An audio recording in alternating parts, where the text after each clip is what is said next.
Us Bullshit Podcast. Later, articulate us through behavior. Talk about the shit, then research later. Post-grad plus dumb ass equals podcast. Serious Bullshit Podcast. Later, articulate us through behavior. Talk about the shit, then research later. Post-grad plus dumb ass equals podcast. Serious Bullshit Podcast. Later, articulate us through behavior. Talk about the shit, then research later. Post-grad plus dumb ass equals podcast.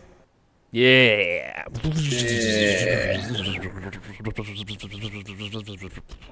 What's up? All right. What's up? Can you see me good? By the Just way? fine. You exist. Nice. What's up, guys? Serious Bullshit rendition 5. 5? Number five. Number 5. Yep. Fuck's been up, Sterling. How are you doing? Huh? Tell the people how you've been.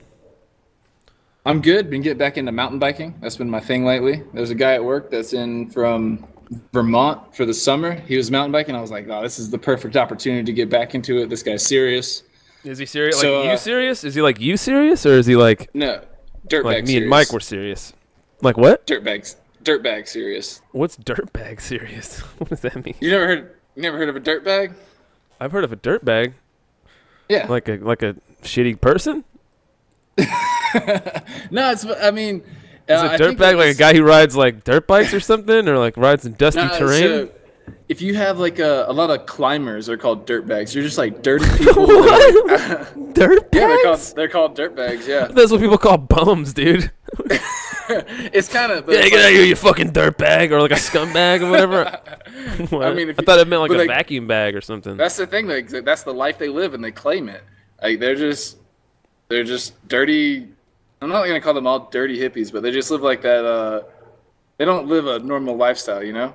Yeah, does he live in an RV?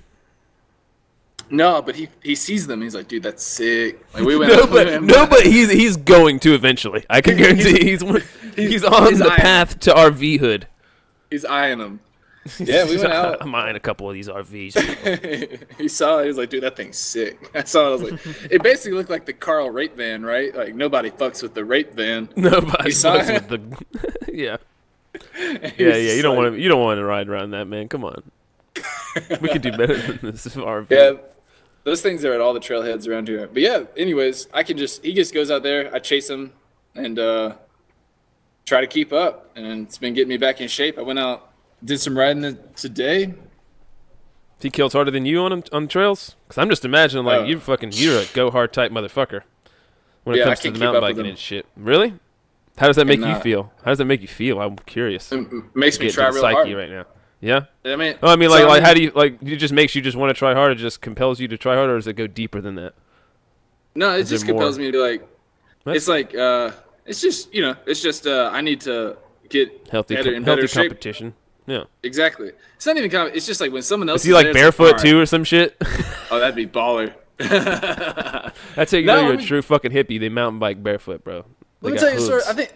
I think this guy. I don't remember when it was in his life, but I'm gonna say it was right after he graduated college. He dropped everything, flew out to Jackson Hole, one-way ticket. His friends were like, "Yeah, man, you'll just get a job here. Like it's cool." Gets a job as a janitor in Jackson Hole, and just for a whole ski season, he's just a janitor just to ski. Just to ski. That's And this pretty guy's dope. not. This guy's That's now cool. He's now a PhD candidate. Like just at this one time though in his life, after he got his degree, he decided he was said, going to be a "Fuck it." janitor just so he could do his life. That's Like, the what kind he wanted of to do. so that's what you said. That's a teacher of yours or a professor? No. This guy is This he's is just a he's guy, a yeah? Or he's NSF, going to get a PhD. Yeah, he's a PhD candidate through NSF, National Science Foundation. They part of his thing was he had to do an internship. He chose Albuquerque, New Mexico, Sandia National Labs. Yeah. I met him out there. He works in the wind department, and then he told me he mountain biked, and I was like, all right, I'm gonna tag along. All right, yeah. You found another maniac with him. There you go. Oh, Just he's what you way need, crazier dude. than me. He's way crazier than me.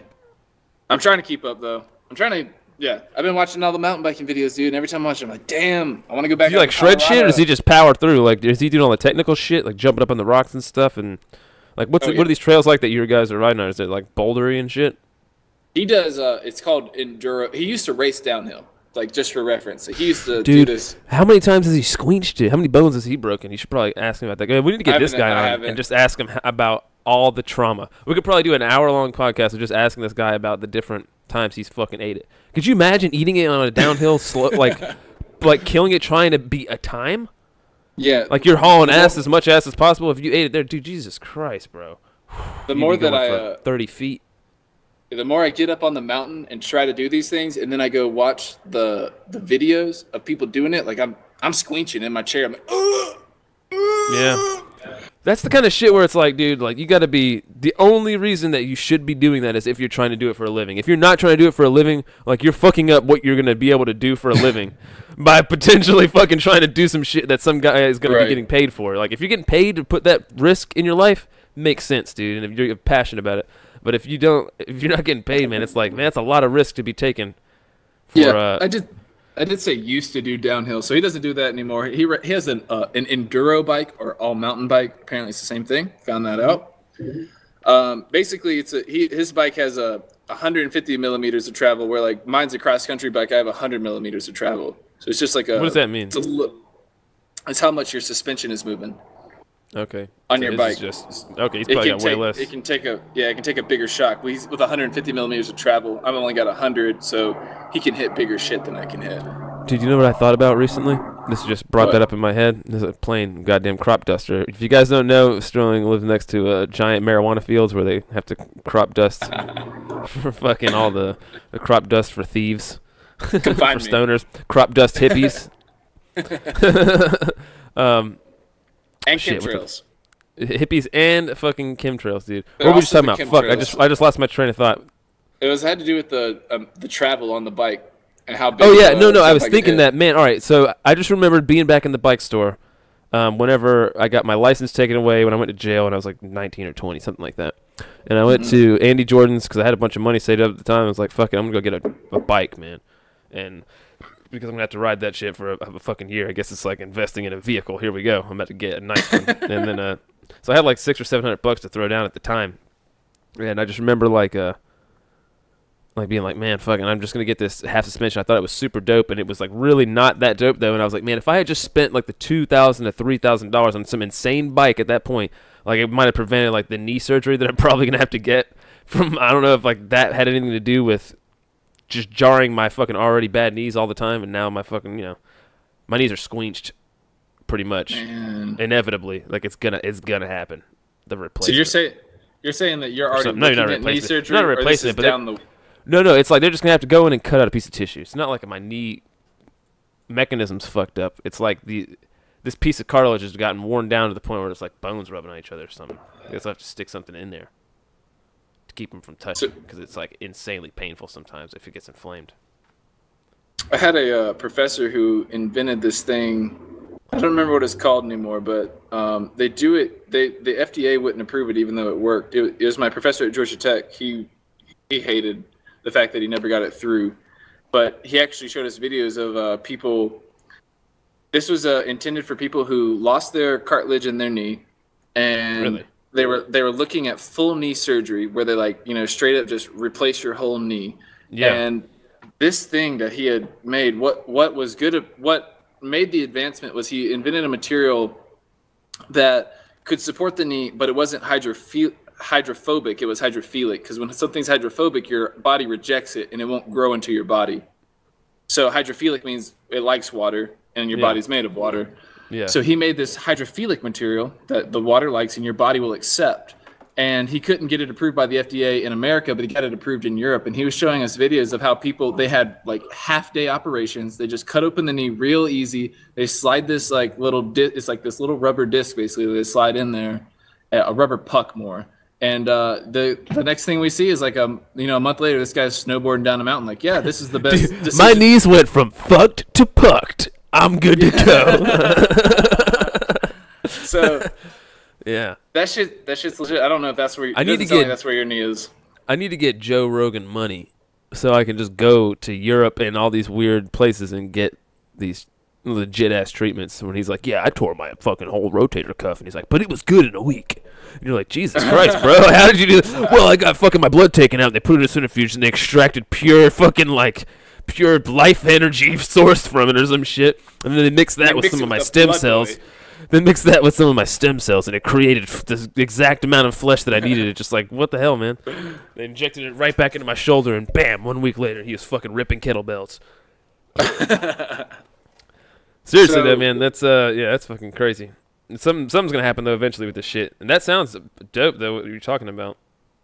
But yeah, that's my problem. They're gonna have to stick a puck. I'm gonna need a puck, dude. You need a puck.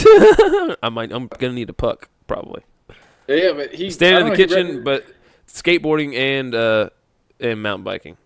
Mountain biking especially though, because if you're standing, like, you know, you're mostly standing up on it. That's knees, right?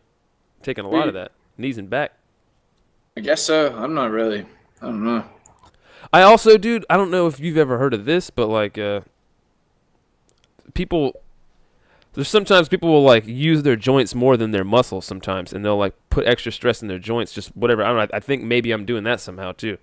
Or it's like I'll feel like sometimes, you know, I'll like do lifts, and if I really pay attention, I'm like, man, sometimes I feel like I'm just literally like banking on my knees, like holding my muscles in place, kind of, and then instead maybe I'm just supposed to be using the actual fucking muscles in my legs. It would make more sense. But it's hard to like fucking, I don't know if I like learned that over time as a kid, and now that's how I lift shit, so now it's super hard to retrain myself to lift shit properly or whatever. Yeah, I mean, you've already been to a physical therapist, right? Yeah, dude, but I was getting physical therapy. They were just going to run me through physical therapy, and he was like, man, we're going to have to just deal with this at some point, but we can do some physical therapy and like just straighten you out, because I was like, there wasn't any way I was going to be able to get surgery at that time. The MRI showed it was like, I guess it was pretty bad, but he's like, yeah, it's just going to get worse over time and throughout your life, so eventually you'll probably have to get something done about it. But for now, you know, if you do these exercises every day, which is just like, I just don't do those every fucking day. And it didn't seem like it was helping at the time, but definitely doing the stationary bike was helping at the time, which I wish I had a stationary bike. Those are dope, but I will not go to that fucking one at the gym here, dude. I can't imagine how many fucking dirty taints have just been soaking into that fucking seat, man. I don't know why, it freaks me out. Dude, the smell of a gym room, especially in a hotel or like an apartment complex, is like a primal. It's like what it would smell like if you went into a cave in like the fucking Neolithic era or something, dude. Like, oh, like just the stench of humans, of like sweaty, dirty, fucking just human smell, like real human smell, without soap and without shampoo and without fucking, like, it's just human smell. It's what we really smell like, dude.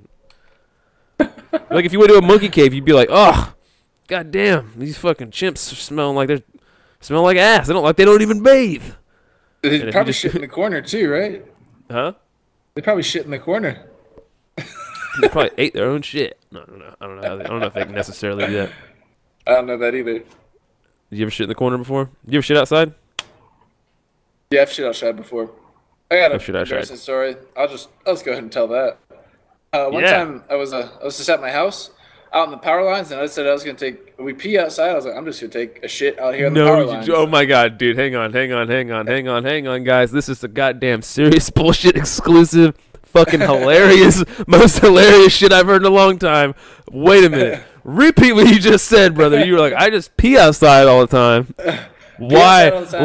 Logic naturally follows. I think I might try and drop a dooski out here. You know, I'm like 8 or so, probably. You were 8? I was like, yeah. What? Yeah, that's the first time I think I saw somebody take a shit outside, and I didn't. After I saw him do it, I was gonna. I think he did it, and I was like, no, I would never. I can't do that now. After seeing it and smelling his dookie out there.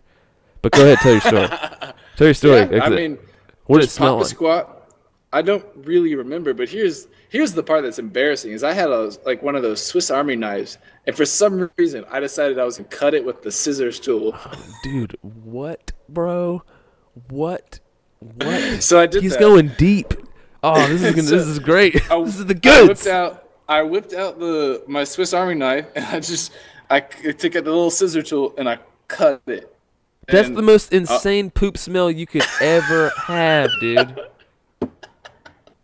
That was like whatever % German you were coming out for a moment. I don't know. I just said, nice out Swiss Army knives, die Scheiße. I'll snips die Scheiße. and then it wasn't that interesting, and I think Dude, it you smelled broke bad, the- and I left. You That was broke it. the turd, dude. You got in the inner turd. The turd. What'd you learn from the experience? I learned You that it dissected a was, turd, homie. What happened? I didn't learn much. I just learned that it wasn't that interesting. I think that's what I learned. It's like, that wasn't interesting. What did you learn from dissecting a frog in middle school? I thought that was pretty cool. Didn't learn much. But what did you learn though? I learned that I could do it. Exactly. That's pretty fucking weird. That's pretty fucking weird, dude. It was I keep looking back on it and like from a completely animal rights based perspective. I don't give a fuck about whatever. It's like, oh, I feel bad. It's not about anything about that. It was just like, now why are we playing in guts today at school, dude? Like, what's the point of this, man? Like, I get that we're supposed to learn about the body and shit, but yeah, all these pictures clearly explain it. And I'm never gonna need to know about frog anatomy in my life. Like, if we dissected a human or something, I guess it would make more sense. Now that's what I want to see. Would you be down with that in school? With a human, I think it'd be a lot more cadaver. useful. It'd be way It would more definitely be useful. more useful. Exactly, it's way more useful. You would understand your own body more. Was it more important to understand the inner workings of a fucking frog or a person? Because literally everything, you could have studied the shit and got 100 on that test and remember and retained every bit of information about what the inside of that frog looked like, and that is never gonna matter ever. Yep. But inside of a human could be useful. It could be useful. You could be in an emergency situation. You need to help somebody out. Exactly. Well, I cut this open once, and I think I'm supposed to do this. Yeah, and there's nobody else around here to do it, so sorry, buddy. Here goes. So chew on this. Bite on this. If you ever in your life you hear bite on this, it's not good. It's a bad situation about to happen, dude. That situation. You're in it's not gonna be good. You're about to Here, lose bite an on. arm. Here, bite on this. Yeah, and it's like wash it down with whiskey kind of deal. We gotta cut this off. It's going to come off. Could you imagine, dude? What would you do right now if you lost a limb? Oh man, I'd be so shit. I don't know. Do you think that would put you into a deep depression?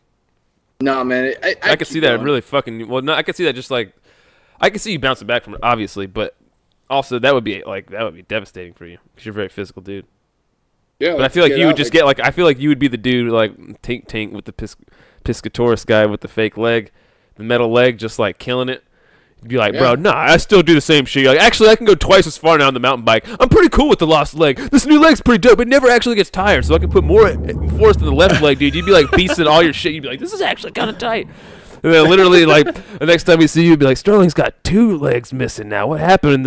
He's got another accident? And it was like, nah, man. He just cut the other one off, bro.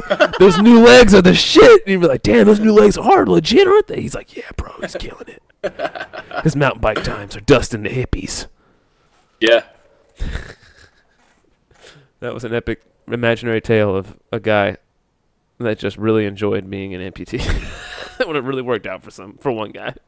You think it's ever really worked out for? You think that dude with the legs that murdered his girlfriend? You think it worked out for him in the end, bro? The dude with the legs that murdered his girlfriend. I don't feel bad talking shit about him because he murdered his girlfriend. Yeah, he got his legs cut off and he was in the Olympics. Oh, Frodo. He's in the not the Special Olympics. He's in the regular Olympics. I think they let him compete, and he like won with metal legs, and they disqualified him for some shit. Yeah, that's not really. Yeah, I think. And then he ended up murdering his girlfriend because of it. I don't know if Your fault. I mean, maybe. I guess. Damn it! They disqualified me, bitch. Yeah. Yeah, they say he just jumped on her to death. He was just like stomped her out. No. Yeah, No. man, the power of the thing. legs. The power Now of the you're doing legs. a He thing. stomped her out, dude. He stomped her Now out you're bad. doing a thing. It's really not good, dude. It was not. It was a weird coincidence. Is what I'm trying to say. Hang on one second. I'll let this cat out. He yelled like a little baby.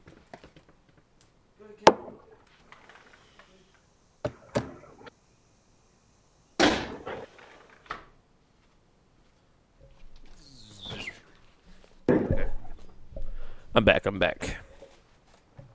right, anyways, let's switch up topics. I don't even remember what we were talking about. Yep, let's switch up. I didn't remember what we were just talking about. Yeah, switch it up. So hey, I got a question. Let's say What's up? I found out that when you're giving birth in the hospital, right? Mm-hmm. You can play music. So if you had the choice now, you're really into music, Mm-hmm. what song would you come into the world on? That's pretty good. That's gonna take a while to think about, man. You'd want something. Would you want something epic, or is that hacky? Right? You don't want to go. You don't want to be like, I want that song from the beginning of the Jackass movie, or whatever that is. What's that one that everybody uses? Fortuna or something like that. Yeah, it's something fucking Latin. Whatever. Fuck it. Fuck Latin. If you're not a scientist, fuck Latin, dude. I don't need to bother with that shit. If anybody's using it outside of the realm of naming a species, you can go fuck yourself. You're probably being a dick. But odds are, I'm just saying. What about maybe like some weird it'd probably be some crazy death metal, dude, just to fucking like really freak everybody out in the room. Right? Just like some super crazy. Yeah. It'd be one of those ones. Is that the baby? Oh no, that's the music. It'd be one of those ones with like a surprise where it's got like a big little build up and then it goes silent for a second and then it goes Rah! Screams at you really loud and fucking everything kicks in all at the same time and it blows your ears out and everybody's just like, holy shit, and that's when it crowns. You crown out and then it's just like that shit like that, dude, and you're just coming out and they're like, oh my god, and everybody always has to wonder for the rest of your life, like, is he Satan, or was that just, it really seemed like it. Why, we don't even know why we put that music on. I've never listened to Cannibal Corpse. Why did we decide to put that on? Honey, do you remember why we put on Cannibal Corpse? The baby willed it. The baby willed it. I wanted it. I needed it. Because it's Satan's baby. What about you? You've thought about it. Did you have an answer written down? Is my question. Yeah, man. You've had more Jam. time to prepare. Ready to jam. Just fucking with you. I want that song from South Time Park, to jam. the South Park dance episode. Let's see you dance, sucker. I want that one to come out. And everybody's just like, oh my god. People start breakdancing.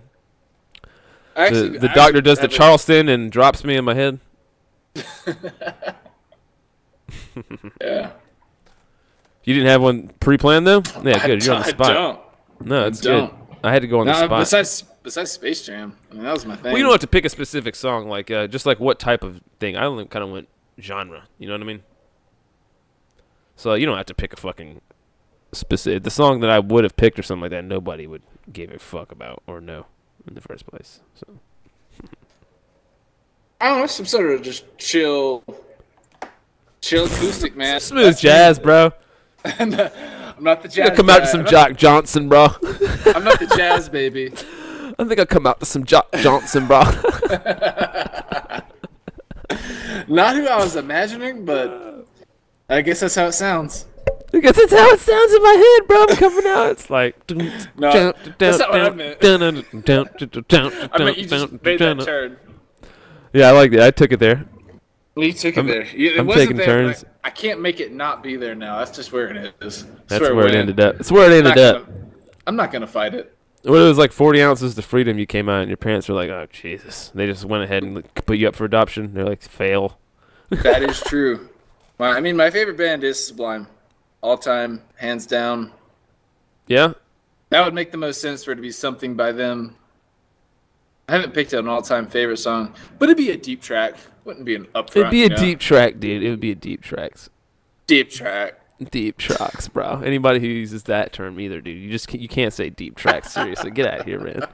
Come on, really deep track? It's from The Office. Whoever that frat boy is, he's like at the roller skating rink by himself, and the DJ at the roller skating rink's like, "Hey man, you're the only one here. You want to hear something?" He was like, "Dave Matthews Band, but deep tracks only, none of the hits." And then the guy plays. Bro. Deep the guy tracks. plays, Dave Matthews is hilarious in concept. No, I don't think and then he plays Ants Marching, and he's like, ah, and he just goes Only- on dancing. Only the deepest Dave. Only the deep deepest- Dave, dude. Deep Bro, Dave. hey, bro, this isn't deep Dave, dude. This is everybody's Dave. I don't dig that. I'm looking for Deep Dave. I'm looking for the deep Dave. Oh man, before he had the gimmicky black guys. I'm just kidding. You know that does bring in. They're like, man, we can get in a couple guys. We gotta get at least 2 black dudes in here, or people are gonna think that this is like some white power movement or something that we're starting. Because literally, it's the whitest music of all time. Dave Matthews Band. Literally all like of the generation just before us of people, every white kid knew about or listened to or loved Dave Matthews. It's like the dead of our of the past generation. What about Southern Rock, man? What about Allman Brothers? I'm not gonna shit on it. I'm talking about white power movements. Oh, is that white power? I mean, it could be Leonard Skinner, white power. I'll tell you what was a white power movement. No joke. Pantera accidentally, maybe intentionally, not quite sure at this point, definitely turned into a white power movement. Like, if you go to a Pantera show, bro, there are straight up skinheads there almost every time. So, Guaranteed. like, you're not sure if it's an accident that everyone there's a skinhead, or if that just sort of happened and they, like, let it happen. Exactly. They're like, well, we're making money, but these are really fucking crazy people. And one of them ended up killing the guitarist. Ran up on stage and shot him in the chest and killed him. Holy shit. One of the most influential guitarists, too, Dimebag Darrell, man. Super famous, super sick guitarist. Very unique style and everything. Super promising dude. Yeah, he was young as fuck, man. I think he was in his 20s or something, maybe early 30s. Was he black? Is that what you're saying? No, he was a white guy. Oh, I thought you were saying one of No, these just white one of his crazy supremacists. fucking fans. I'm saying, yeah, you have a fucking... If you're a white supremacist, you're probably pretty mentally unstable in the first place, for the most part. And so, like, all the other white supremacists, if most of your fans are white supremacists, your odds of getting some violence inflicted upon you are gone up pretty significantly. Is what I'm saying. Like, you're dealing with crazy people at that point. And so, like, the band broke up. The guitarist went and started a different band with some other people. Somebody was a crazed skinhead fan. I'm just going to call him a skinhead just because I can't accept that any normal metal fan would run up on stage and just kill somebody like that. That's fucking insane, dude. But it is the most metal way to die. I will say that. Like, Do you think that what's up? You think Dimebag Darrell, like, owed him some, like for a dime bag or something? Like, maybe, man. Maybe so. But if that was the case, he probably wouldn't do it on stage. They did it on stage to make a point. It was a crazed fan for sure. Like, I think that he killed himself afterwards or something. He was like yelling about it as he was doing it or some shit. But is it watchable? YouTubeable? I don't know. Or Might live be. leakable? Let's look it up. I'm gonna look up. I'm gonna lower my status as a human being. I'm gonna drop it down a little bit here, and inflict this upon mine eyes. Seems like you already know about it. Seems like if the video is out there, you should just see it for yourself. I can compartmentalize really good. Dimebag shooting. Wow. Yep, here it is. Yep. Death. Live footage with interview. Dimebag Darrell Abbott shooting. Re-upload. 11 months. Damn, dude. He's right up on stage. This is crazy. Don't.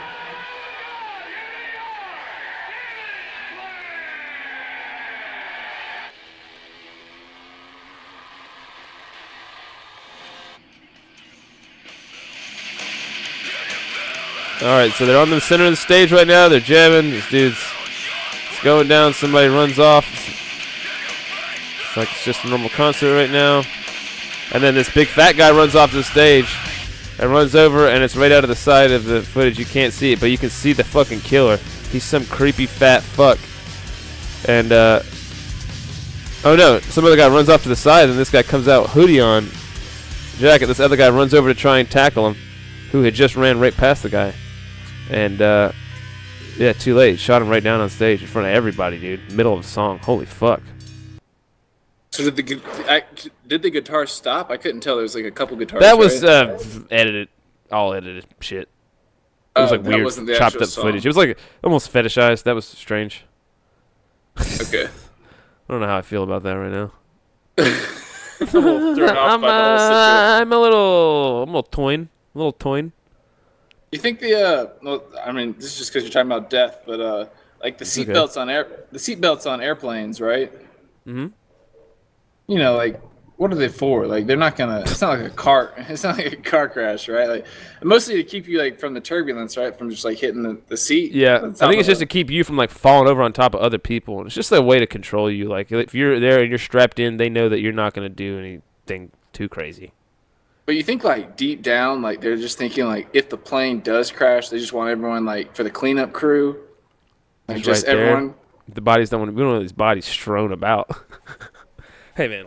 Hey man. You know what? You're just thinking about yourself, and you're not thinking about the guy who's got to clean these fucking messes up every. It's the guy. He's the disgruntled plane crash cleanup guy, and he's like, man, everybody just thinks it's fucking great. You want to fly around, fucking have a good time, and you don't want to fucking buckle in, right? And you just think, oh, why would it matter? When we crash, I'm going to fucking die anyways. I'm in a plane. But you don't even think about the guys in the ground, huh? The grunts on the fucking front line. They're going to come in here after you fucking die in a plane crash, and I got to clean all this shit up when your fucking arms and legs are fucking laying 20 goddamn feet away from the plane crash. This is bullshit. So that's probably what it is. I work for the union, and I don't need this shit. I need everyone in the seats. Everybody in the seats, put your belts on. God damn it. Don't need a big pile in one corner. That shit's like to clean up. I want you in your seat so I can identify you, where you died, who you are. I want all of yous in your seats.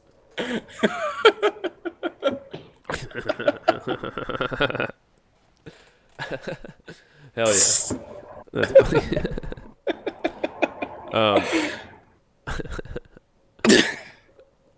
Yeah, Right. no, I definitely get that though. I wonder if I wonder who does have to clean that up. The cleanup crew, dude. That's what The actual plane crash cleanup crew. We only clean up crash sites. It's just guys who clean up. We clean up bus crashes, plane crashes, train crashes. Anything car pileups, if you got a pileup, we'll clean that up. But anything less than 10 cars, we are not responsible for anything less than 10 car pileup. 5 tractor trailers must be involved.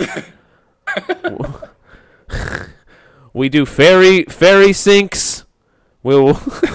What else carries a lot of people around? That's all I could think of. But yeah. Oh, here I got one real quick. I'll throw one out. I'll throw mine out. My one topic this week was if you there's something called a sandbox game, right? And that's like Yep. You know what I'm talking about? You familiar with this? Yeah. Basically, just like we drop a bunch of people into an environment with a certain set of rules that, you know, whatever, that are predetermined, and then you just let them go and see what happens. And in most cases, it's like a PvP game of some sort, right? And so, what I've realized, dude, after playing enough of these games, dude, is that, and having taken a couple years of psychology, and then realizing halfway through playing these games to start looking at it in a different way and really studying how this is like, how people start acting, dude. And when there's no physical, like, repercussions for what you do in life, everyone's evil, bro. Everybody's evil. Everybody's bad. They're all bad people. I'm telling you right now. It's insane. You would not believe the percentage of individuals that you run into that literally, like, and there's a game where you can just take people and capture them and just keep them captive to where they can't play until their character dies, but you can literally feed them in water and food, force feed them and knock them out and just keep them in a cage in your thing. And people do it all the time. People just sit there and they will take all your shit. I've seen people straight up Genghis Khan motherfuckers where you just run up and like 5 guys suck around. They're like, hey, you have to join our clan or you die. And they just kill you and take all your shit, or you join them and then you run around with them and just fucking literally like strong arm rob people and harass people, dude. It's insane. And if you try to play a video game with an ounce of morality, with like normal everyday society level morality, dude, you just get stomped in every fucking game, dude. If you like try to have any type of honor, like just the moment you log off, everybody comes in there and they come and just take all your shit, and then you get back on and you're like, oh, what the fuck, what? I thought we were all cool. And it's like, nah, bro, you got it off. It's PvP, bro. Sorry. And it's just like, goddamn, everybody's like, fucking, dude, this is how it used to be back in the day when it was like, there were no rules. Like, you didn't go to jail. It was just fucking, I don't know. I guess you had to be able to beat people up back then. You couldn't just fuck people over. I believe it's unmitigated. I think it makes sense that you have to get with the robbers who are going to fuck everybody up, and then you got to join them and you got to go fuck people up. I feel like that's just the way you got to do to live. But then eventually, once that person gets enough power and they sort of settle down, they don't need to go rob people anymore. That's when a revolution has to happen. But it and then never you does, though. That's the thing, though. It's not like the real world, dude. It's not like the real world. Just everyone joins that side. You either join the dark side or you only play the game for a little bit. That's the rules, dude. Listen to that concept one more time. You either join the bad guys or you only play the game for a short amount of time overall. You'll just eventually get kicked off of the game, dude. They will not let you play unless you join the dark side, dude. And it's so tempting to join the dark side when you just get to have all the fun. And literally, you just get to bully everybody around and get back at all the people that you didn't like throughout your life, dude. And you can just see this type of behavior coming out in people as they, like, as they fucking, like, I don't know, man, talk their way, try to bullshit their way through doing, like, awful things to people and, like, lying to people's faces and shit like that. And, like, I don't know, it's just crazy. Like, even just watching the global chats of people talking amongst each other and stuff. It's just, you would not believe how human nature runs rampant whenever it's unchecked by physical violence. That's my point. It's like, whoa. The amount of people, like, if you dropped all these people into a real-life situation where they were all standing face-to-face, like, this shit would not go down like this, dude. People would end up getting along better because they would be forced to.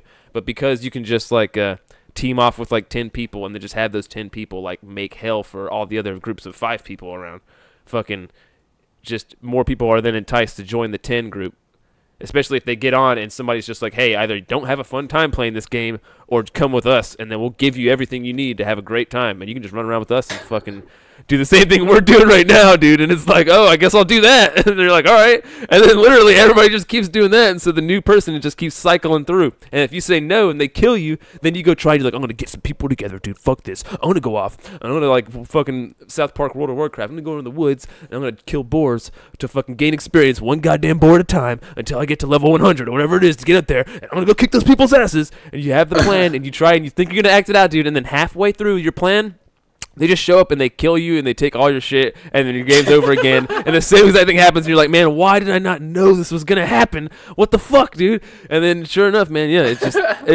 it just seems like if you go online and look it up, dude, I've read an article one time of a guy was like, yeah, I've always had a negative experience in this game until I just decided to become a monster, is what it said. And he said that he just ruthlessly went and just offensively just took everybody's shit and just had no fucking mercy at all whatsoever, and then he had the best time of his life playing the game, and he was like super successful at the game and like was really good at it. So it's just like, man, when there's like, I'm saying, when there's no society really, dude, shit is legit. Like if we just broke down to tribes, I don't think people understand. Like it wouldn't be, everybody thinks everybody's just walking around and like chilling in these tribes, but there's no fucking way, dude. If you run into some other tribe, there's violence all the time, I bet, dude. Especially like with nomadic peoples or something. Go ahead, sorry. That's what I think. No, I don't know if I think the same as everyone, but I've always thought that if in the olden days all there was basically if you see another person, that's danger. Yeah. Anytime another person shows up, it's danger. Whether it's one person or 10. If you don't recognize that person, dude, 10.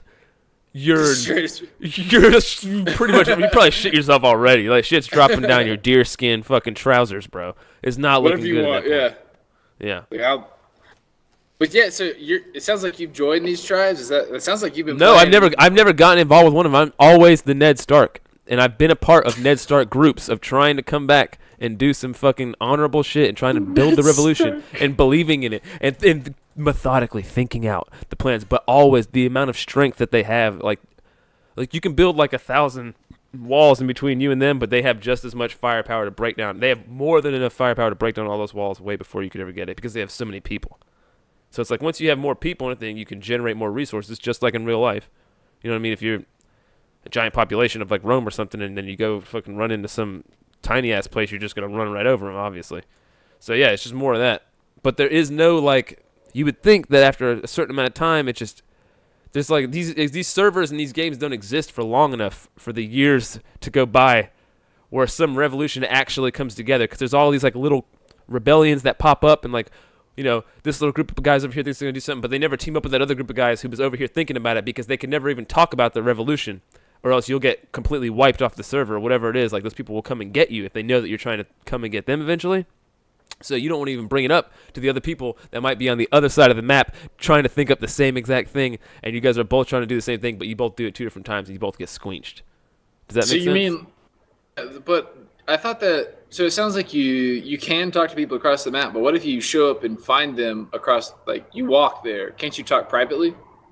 You can, but there's always a chance that they can fucking snitch you out or whatever it is. You don't like if they have an incentive then to not get raided by those people and they can sell you out or something, then they'll do that. Like it's very much like in a drug culture world where there's like no rules kind of deal. Like motherfuckers get killed. It's just insane, like a weird microcosm of the human experience that happens in these games is what I'm trying to focus on, I guess. Is that like this weird unfiltered version of how people would act comes out when it's like you wouldn't do something in a normal situation, but when you're put in this environment where there's these rules at play, almost like a Westworld kind of scenario where you're like, yeah, I would do all these horrible things because there's no repercussions. Fuck it. Even though even though there really is a person on the other side experiencing your like whatever you're doing. You know what I'm saying? Like if you're torturing some guy in a game and you're keeping him in your little cell or whatever and you're fucking it up for him, like he paid money for that game and he invested a lot of time in whatever he's doing there, it's like, dude, yeah, you're literally fucking with somebody like you wouldn't keep a guy in a cell in your house in real life, but you're kind of keeping a guy in a cell in real life in a way. It's kind of like that's why it's like I don't know if I could do that. I couldn't. That's why I've never joined in on that side. Do these people have a leader? Most likely, yeah, or like a group of guys that lead. So you don't know because you've never joined that side to see like. Yeah, because there's no fun, dude. Because then you literally don't have like I like to. I don't know. I guess I like having like leadership role in general, kind of, but it's almost more of just I like to have full creative freedom, and I like to build shit in those games usually. So I'm just the guy that like builds stuff up, and I build like really cool looking, unique environments that I like to walk around in and look at, and then Dude, like. Your brother or something will do all the work of killing people and being good at the game. I just like fucking building shit. It's like I can just let go of having to worry about fucking I gotta do this, I gotta do that, I gotta make this, I gotta make that, and I can just have like a set thing in front of me, like these are the rules, these are the environment, this is what I need to get. I get these tools, I make this, and it's just like therapeutic as fuck. So I guess my question is, couldn't someone like you start a gang of bandits with the intention of once you had enough bandits of slowly introducing a more civilized, behavior to them? Yeah, but not while there's already people there that are Genghis Khan and that shit, because they will fly around the whole fucking place. They'll go or they'll run around the whole map and they'll make sure they're checking everybody. There's literally like this one game, I think it's called Life is Feudal.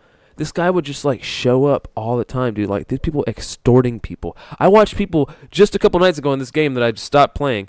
That it's fucking literally this guy was like, just one kid was playing. This other group of like a bunch of dudes will go up every fucking night to this kid and be like, you have to give us 30 of this whatever. And it was like something that was relatively easy to get, but they just went and extorted him every time for no literal reason other than to do it. Like, they weren't gaining anything. It was something that I could spend 2 seconds getting in the game, and they knew that. But they were forcing this guy who was inexperienced, didn't really know how to get it that well, and they just making him do it every time. And he was thinking that it was like, I got to do this or they're going to like destroy my base. They were just fucking with a guy, dude, for no reason. It's crazy. Like 3 dudes. And that's just one example, literally, that I just saw a couple days ago. It's crazy. You just like crouching in a bush? Like, how'd you see this? No, you can see them talking in the chat, like the global chat. It's like popping up. They're just talking to each other. They're just like calling them out literally in front of everybody. They didn't give any fucks because they're set up to a point where they don't have to. It's insane, bro. It's just like, holy shit. Just people are so fucked up sometimes. And I'm literally looking at it like, man, I'm gonna get back at this motherfucker so good one day. And then just when you think you're gonna do that, dude, you log off, and then because you gotta go actually do some fucking real shit, and these people don't have to do that apparently, or something like that. And so then they just, and you get back on, and then everything's gone, dude. You're just like, oh, wait, literally everything is gone now for no reason. And so that's the way it goes, dude. It's like literally like a heroin addiction. you gotta not do it. So like when these like cult leaders, they like, they make people essentially drink the Kool-Aid, right? That expression. You have the person in control, and then they make everyone else, we're going to go pass at this time. We're all going to, quote, drink the Kool-Aid. Yeah. Okay, you mean like Jim Jones? Just any type of cult scenario? Was that like Waco? Yeah, any of those. That was Jim Jones. Ones. Waco was that shoot-up thing. The cops they all passed. All those people died. Yeah, no, you're thinking of Jim Jones. I forget what it was called, but they drank the Kool-Aid or whatever, and all those people were fucking dying. He didn't want to do it though. He didn't drink it. I don't think. So I was Or he thinking killed about himself some other way. North Korea and how they're a big trouble for China, because if North Korea fails, you're going to basically end up with all these brainwashed people coming into China, right? Like all these people who don't know how the world works, they don't understand anything. They're just, they're generations behind everyone else showing up in there. And I don't really know how I got on this, but I started thinking, what if North Korea, because they're all brainwashed, Kim Jong-un gave everyone Kool-Aid, and it was basically Kool-Aid Day, right? Today we're all gonna drink the Kool-Aid, and this, let's say like somewhat they know that they're all supposed to die, right? When they drink this Kool-Aid, and then like the time comes and everyone drinks the Kool-Aid, right? Everyone goes to drink it, but there's gonna be some people who don't drink it, right? But then there's gonna be some people that do, right? I mean, yeah, of course. It's definitely Well, gonna be somebody who's like, "Fuck this shit." Exactly. I'm actually second guessing the whole killing myself thing right now.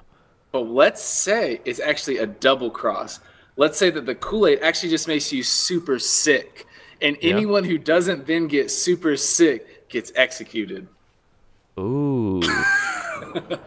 What the fuck, dude? That is some sick shit. But that's also some shit that I would love to see in like a Game of Thrones type scenario, though, right? Kinda, yeah. Like in Game of Thrones, I would be like, oh shit! If I saw that happen, I'd be like, oh damn, he got him, dude. Fuck. It was just to see who's for real. It was basically to see, yeah. Or what if it was just poison? What if it was just poison and he was just like, everybody that was left over, he's like, all right, you guys come with me. We got rid of all these dumb motherfuckers. Now we're the ones that need to. Well, you just did that all the time. You're like, yeah, drink this Kool-Aid, and by now everyone knows that reference. And if you don't get it, and you don't realize that you probably shouldn't be drinking Kool-Aid given to you by some stranger in a mass group, then yeah, dog, that's one way to do it. We can just thin them out. I don't know, but it's Kim Jong-un, right? In this case, it's North Korea. So I was just thinking, like, if the supreme leader tells you that you need to drink the Kool-Aid, oh, they're drinking obviously it. You better drink the Kool-Aid. But I don't think everyone would. I think there'd be some holdouts. There'd have to be a couple, yeah, and those people like public execution. The upper ranks, especially, you know. Yeah, you mean like the people in the military, kind of beneath him? Yeah, kind of like right beneath them. Exactly. Yeah. I don't think they don't care about the peasants. Yeah, like the people who maybe want to take power after him, like fill that. Yeah. Like, oh yeah, those guys would definitely be getting whacked. Oh. He would like attach them to one of their shitty ballistic missiles. They just shoot him off, dude. Shoot him off to go veer off into the ocean somewhere and squeech it. We shot him off again. God damn it! They love shooting fireworks. Those guys. They do. It's like, and those people never seem to get it. Like, oh, they've been doing that forever, and nothing ever happens. And there's only a couple of us, and there's like a lot of everybody else. It's probably Speaking of that, what do you think about them in this their determination that basically no matter what anyone says, we're gonna make nuclear weapons? What do you think about that? I think they're just saying it. I don't think. I bet you that it's like a bunch of dudes just sitting there. That he's like, and he just like comes in every day and he's like, "Did you guys figure out how to make nuclear weapons yet?" And they're just like, "No." And they're just like four guys, 4 North Korean scientists, all the scientists they have left, and they're just like literally like from scratch trying to figure out how to do that. They're like, "Well, I don't even know how the fuck any of this shit works." And he just comes in every day and asks them, and they're like eating cereal. They're like, "Nah, man, I don't know. We still haven't figured it out." Not like, yet. Right, get back to work. And then they're like, "All right, sorry." But yeah, it was. I don't know. For some reason, I just don't think that that's going to be the way that it goes down. I think. Well, I feel like it would be Intel. We already know that they've set off a couple. But yeah, but I'm saying when it's a problem, I feel like when they even remotely think that it's a problem, that shit's gonna get taken care of. There's no fucking way that they're just gonna that anybody, including the United, including like Russia and fucking China and all those people are just gonna be cool with that shit if it's really capable. Like if they're like, oh, this guy can really send a nuke anywhere and he's fucking crazy and that could potentially fucking like end the world. I'm pretty sure that as a species, they're probably just gonna get dealt with, right?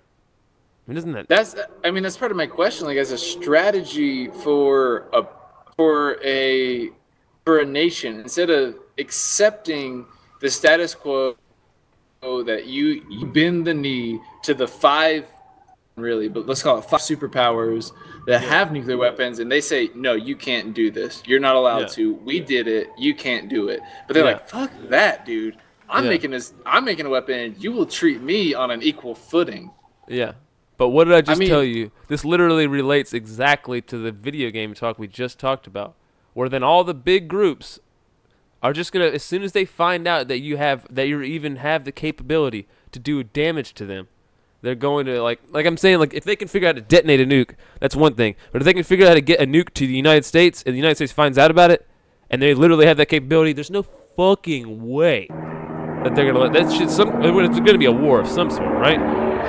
Right, but that actually, I couldn't imagine, especially not with old Big D Trump up there running the pig. He'll be like, "Jeez, I gotta fucking bomb the shit out of these motherfuckers." He's waiting for a fucking excuse.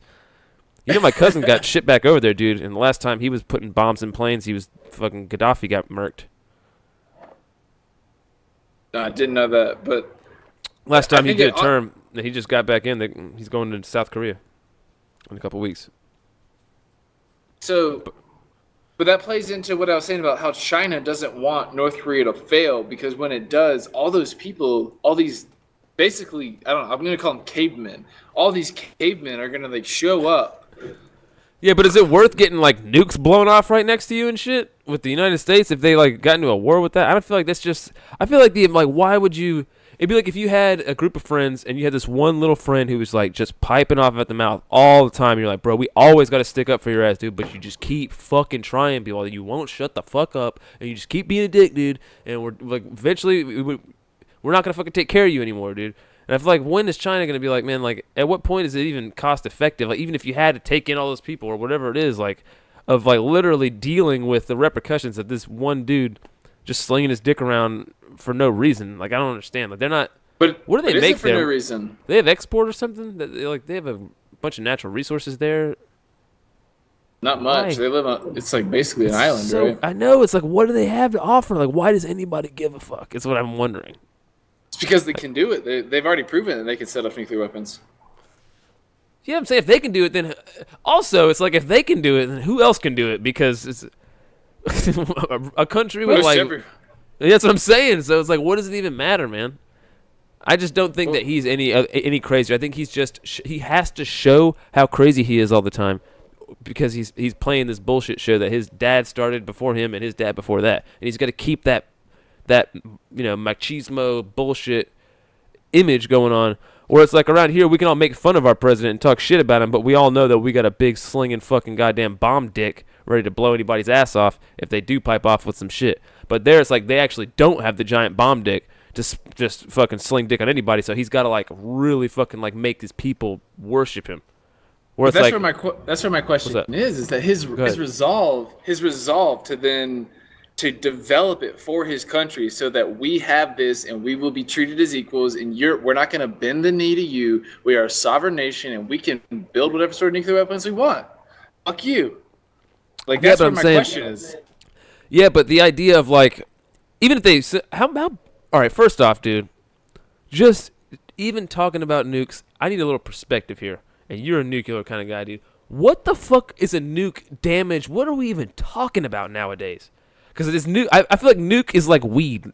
Like back in the 70s, it wasn't that crazy. But nowadays, that shit'll knock your fucking socks off, dude. So it's like, if you talk to some guy who used to get high back in the 70s, and you give him some weed now, he's gonna be like, oh my god, what in the fuck are they putting in this? Like, this is crazy stronger. And so like, I feel like nukes are probably way stronger now than they used to be, like with Nagasaki or something. So are we talking like cities, or are we talking like blowing a chunk of fucking like country off the map? We're talking about cities. We're talking about the ability to send our whole world into a nuclear winter, they call it, right? The ability that there's so much cloud in the air that no sun gets through, and it's just an ice age, basically. How many nukes would that take? Like one nuke? If that's like, he just sends the nuke over and that nuke goes off, even if they shoot it in the air, are we still fucked? I don't imagine anyone would do that on purpose. What I do imagine is that would happen in a series of continual bombings, because I don't think anyone would purposely send themselves into a nuclear winter. That's the other thing, is it's like, it's kind of like I don't know, man. You don't win the game. Nobody wins. Know. Yeah, that's what I'm saying. I feel like he doesn't want to die either. So the strategy with Russia is called MAD, right? Mutually assured destruction. Like if you destroy me, I will destroy you. Nobody wins. Exactly. And that's how we fund the labs today. Like the Sandia National Labs is completely funded on nuclear weapons with the idea of deterrence. Really? Just the fact that we can do this to you and we know that you can do this to us at any time. And you have to be able to do just as much damage as the other person. But at some point, it's like somebody's just going to have the one bomb that could literally blow up the earth. And then it's like, now we have a bomb here that can blow the whole goddamn world up, bro. Get that shit out of here, man. You can blow the whole world up with that thing. What the fuck? Like, how big is that? How big is that fucking big dick contest going to go to where it's like, yeah, I got the bigger weapon. No, I got the bigger weapon. Until we got a weapon so big that it's like, literally, I can't even set it off because then it just ends the game. You know what I think, dude? I just think that people don't fucking... It's not this world isn't our fucking end game anyways, dude. And maybe it's not meant for us to just be... Maybe it's not even meant for us, dude. And we'll just blow each other off of here and come back and just keep repeating the same weird process over and over again. Of squinching against the species like all kinds of people do. Or interstellar beings will bring us back. Now, all right. Can we talk about that, or do you want to wait for that guy? Let's wait. All right, we'll wait. If you feel like he's promising. Anything interstellar. Now, does he know about the child molesters? I don't think he does, but we can bring it up about the Illuminati of child molesters. Yeah, dude. Dimensionally, that is. I think they're actually what are they called? The elites. They're called the. I don't remember what he was calling them. It's funny, like pedophile rings. Only people give a fuck when it's politicians involved. Other than that, you hear about pedophile rings getting busted all the time. People are just like, 400 more priests. Oh, isn't that crazy? Like literally, they bust like a thing of 500 priests the other day. You hear about it like 2 times, but if you hear about some fake fucking Pizzagate thing, just because it's fucking Hillary Clinton's people involved with that, oh my god! But there's literally just actual pedophile rings all around, all the time happening, and nobody seems to give a fuck. I hadn't thought about it like that. That's pretty shitty. Yeah, how come no one ran up in all the churches with some guns, right? Exactly, dude. We all care about pizza, all the conspiracy theories. Oh, what do you mean? Politicians are raping kids? There's tons of people raping kids, bro. It's actually been a problem for a long time. What are you talking about? Why are you gonna act now? Yeah, that's funny. I hadn't thought about it like that. Yeah, maybe I'll write that down, or I'll write it down later when I listen back. Yeah, it's pretty fucked up. I got a couple dumb ideas here. You know, there's like you go to the little places and they got the pins, right? Like the little pins with the pins with the flowers on the top, like the pins on the flowers on the top. Yeah. I feel like always at a restaurant, at a weird family-owned restaurant. Yeah, you ever thought about just like taking them on purpose just because they're like put a big dumb flower on it, just being like, fuck you with this big dumb flower. Then you take it, and then at home you start a garden of big dumb flowers. So I had to write a pins with. You steal it? No, I'm talking about maybe. You steal it just cause they're like, you put flowers into this, bitch, it's mine now for free. Fuck that. Fuck it. Because what they're trying to do, right, is the whole reason they put the flower on there is because so you wouldn't be like, oh, it's just a pin and put it in your pocket, right? So and then you're just like, man, fuck you. I'm putting this in my pocket anyways. I'm taking your stupid flower pin. And I'm going to start a stupid flower pin garden at home. And then I'm just going to have a flower pin garden. What if that would be the funniest thing. That would be like a great just joke to have ready at all time. Oh, do you need a pen? Hang on, let me go out to my pen garden. And you just pull one out like a carrot, and you're like, here you go. And they're like, what? What? So I keep my pens. This is where I keep all my pens. I grow them myself. What the fuck? It's my pen garden. I'm like, dude, I am never talking to this guy again. He's the creepiest dude ever. No, he pulled a pen out of a garden. Like a carrot. Just like a carrot. Yeah. So then, in more fucked up thoughts, there's like I got this email at work the other day, and it was like, hey, this guy just turned in this phone. He found it in this bathroom stall. Like, it's a company-owned phone. You know, if you left it in there, come find it. But I read that email, and I was thinking in my head, you know what? If I would have found that phone, I just would have thrown it in the toilet. And then that guy comes back to find it, and the phone's just in the toilet, and he's like, who the fuck did that? Why the fuck is my phone? Dude, why did you do that? Why would you think that or do that? Don't ever do that. You can't throw a random guy's phone into the toilet. What? What the hell? That guy comes back to find his company phone, and it's just in the toilet, and he's like, what? Well, I guess. Oh, wait. It's a company phone though. So then again, fuck it, right? It's a company phone. It's not on them. It's not on him. So he's just like, oh, god damn it. And she'd be like, yeah, take a hint, man. What if he changed his life? He was like, you know what? Fuck that job. He's right. Whoever threw that in that toilet's right. That is stupid. You just walk out from a stall and you're like, hey, buddy, I heard you kowtowing to that boss earlier. Did you a favor. You just pat him in the back and walk out, and he's just standing there like. No, man. I just read that email. I was like, wouldn't it be funny if they just would have thrown it in the toilet and that guy just goes back to find his phone and he's like, what the fuck? Yeah, dude. Why? And you're just like, I don't know, bro. Somebody threw my phone in the toilet and it just kept saying, I don't know why they did that. You're just like, what, dude? What the fuck? That'd be the most random thing. I had the same thought yesterday. I was looking in our lunchroom, break room. There's a big trash can. And I looked at right on top of it. There's like a big thing of like cherries and strawberries, and they all look good to me. And they're right on top in a plastic bag. And I was like, I should go give those to the OA, like the desk assistant. She always send like food on my desk. I should just be like, yeah, like I just bring them to her, like, here's some cherries and some strawberries. Got these for you, miss. So have her send out an email to everyone where it's just like, yeah, there's strawberries and cherries on my desk. Strawberries and cherries up here. Has anybody got any whipped cream? At the same time, You can make that sexual instantly. At the same With some time, whipped one person in the office knows that those are the strawberries and cherries that they threw away in the trash. They're now That's being fucked offered up. to everyone. That's the way to do it, though, dude. Get everybody to eat trash food, and then you like all y'all ate it. That's how you bring people together, though. Like a work team. Yeah. Then I thought about like bringing in like a just like where I work, it's a national lab. So if you bring out like a 6-pack of beer and just like throw it in the company fridge where everyone's like putting their lunch, everyone's like, oh damn, there's a 6-pack, and then like slowly throughout the day taking cans out and like so like throughout the day as they like go back to get the lunch, like damn, there's 2 beers now. Like someone in here is like. Somebody's like, snipping, just taking these beers and just fucking pounding them really quick, dude. Somebody's pounding these goddamn. So wait, you can just have beers there? No, you can't. That's why it's funny. Like people, oh, what the fuck? There's a 6-pack in here. So I wonder if somebody just plants it. I wonder if it's just the boss. He's like, I just put a 6-pack in there and I see who I'm firing next month every time. That's me. That's what I'm thinking about. These like yeah, these that weird sounds like scenarios. a setup. That sounds like a weird Yeah, setup. It's like you just walk in and there's like a perfectly rolled joint sitting there. You're like, get the fuck out of here, dude. No way in hell that's ever happened. There wouldn't just be $100 bill laying there, would there? No, Christian, there wouldn't be. And if there was, that would be suspicious as fuck.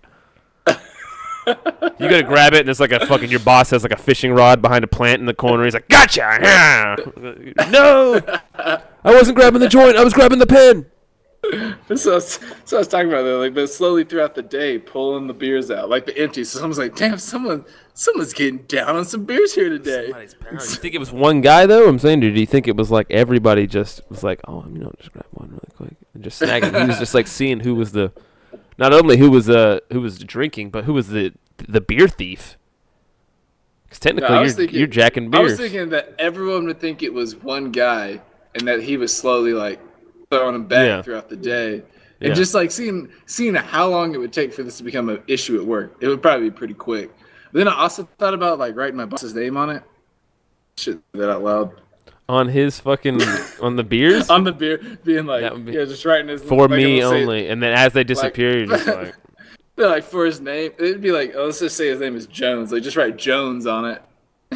Oh, it's Jones. No, beer. you gotta wait till there's only 2 left, and then you write Jones on the last 2, and then be like, oh my god, that was his the whole time. They're like, oh shit, and whoever was drinking the beers is like, oh my god, I drank the boss's fucking beer, dude. No, because not only are you in trouble, but then you also drank the boss's beer.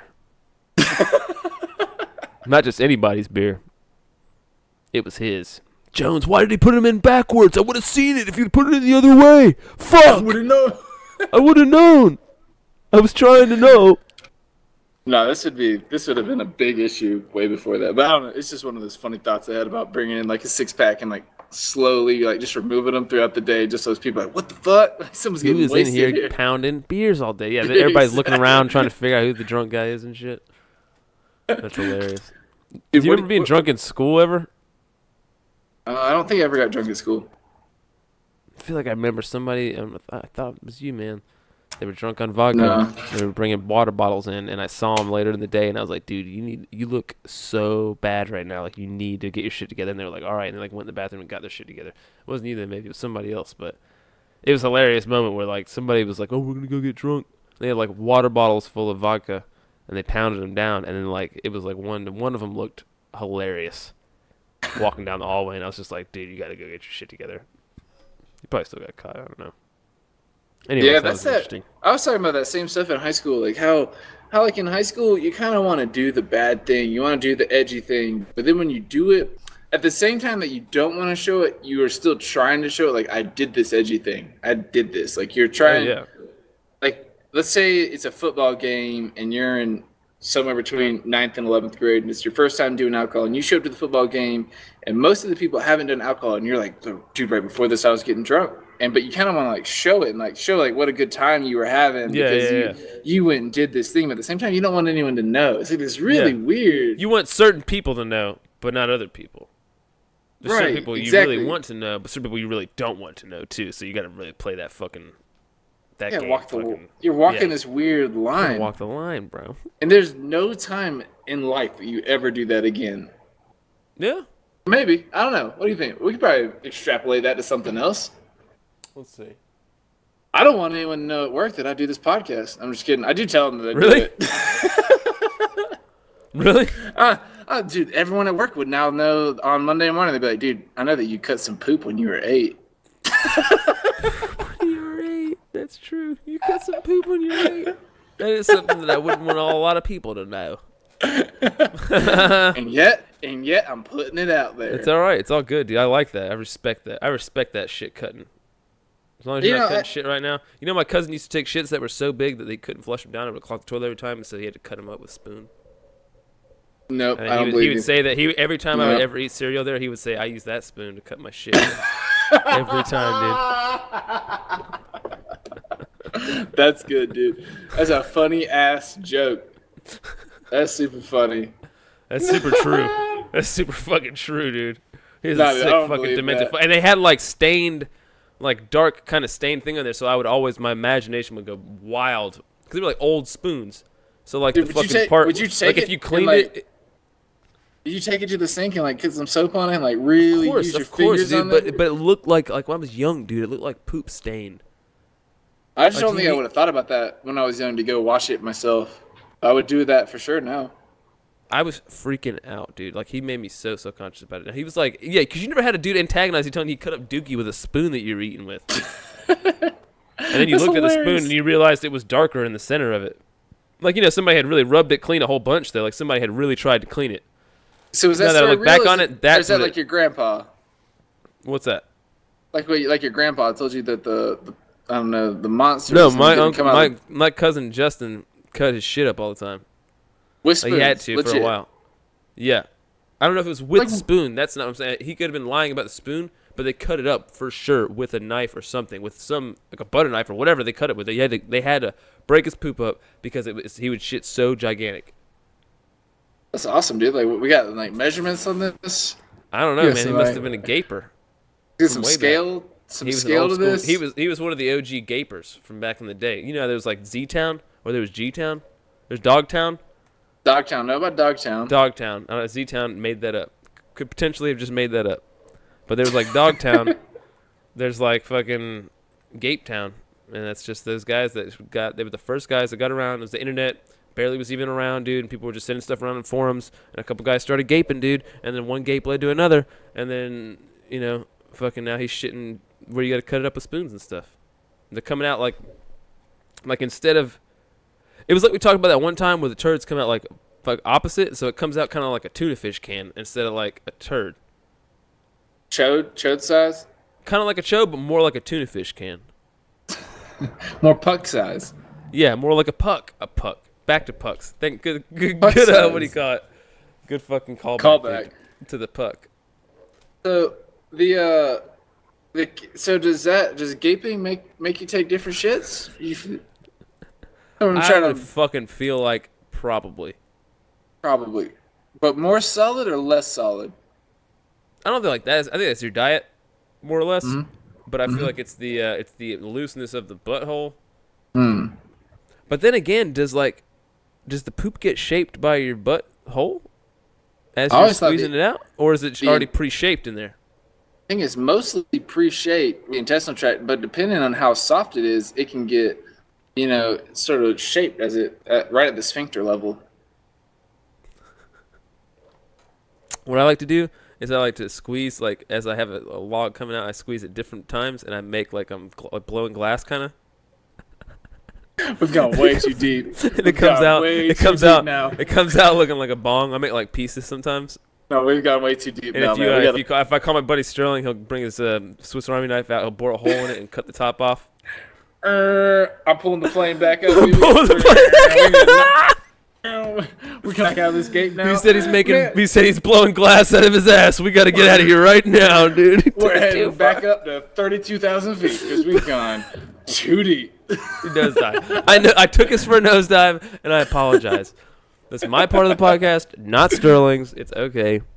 That's Here's something dumb. What about dog sandals, huh? Would you put sandals on your dog? You think dogs would wear sandals? I feel like it'd be hilarious, but it's one of those things where it's like, man, that's funny, Like but that's foot- also cruel. It's cruel. It's definitely Cruel, but it's funny. Yeah, I hate to tell you that they exist. Really? How does Yeah, this they work? exist. I thought of them. And then I'm I like looked literally it up. disappointed. I'm like, Oh Man. man. Yeah, I heard was of a little cat disappointed. mittens. I looked them up because I thought like people basically they use them either they have dog shoes for the snow, but the sandals were apparently for like the hot asphalt to keep their paws nice and cool. Put some sandals on them. Now the dog has sandals, and they weren't like flippy flops. That's really what I was going for. They got they're kind of like the tied up along their the top of their paw, up their Okay. leg. yeah, you were talking about like a toe, an injured toe, Yeah, flip flop. That's what I was hoping dog for. flop. Dog flops. That's what I was going for. So I didn't exactly You get that. sound really but, disappointed. Like you had a patent, like you already had the design Did I laid come out up- in I like a mean- 3D modeling program. You were like, I have to fucking. This is the perfect goddamn. It's ergonomic for the paw. I mean, I come up with these ideas, and I kind of want them to go somewhere. I don't want them just to die. And then someone already took me up on it. Someone beat me to What do the you mean? punch. Oh, I was about to It's say, they didn't already take you made. up on it. They beat you. Yeah, they got you there, man. They were like fucking dog sandals. I thought of that 10 years ago, bro. Exactly, and I'm already selling them. They're for sale. You can How, buy mu- them how on much? my How website. much for a pair of dog sandals? Can't say I went to look at the price. I just saw that they existed, and I hated it enough to How much sign would off. you weigh? I bet you they're like $35 or something. It's retarded.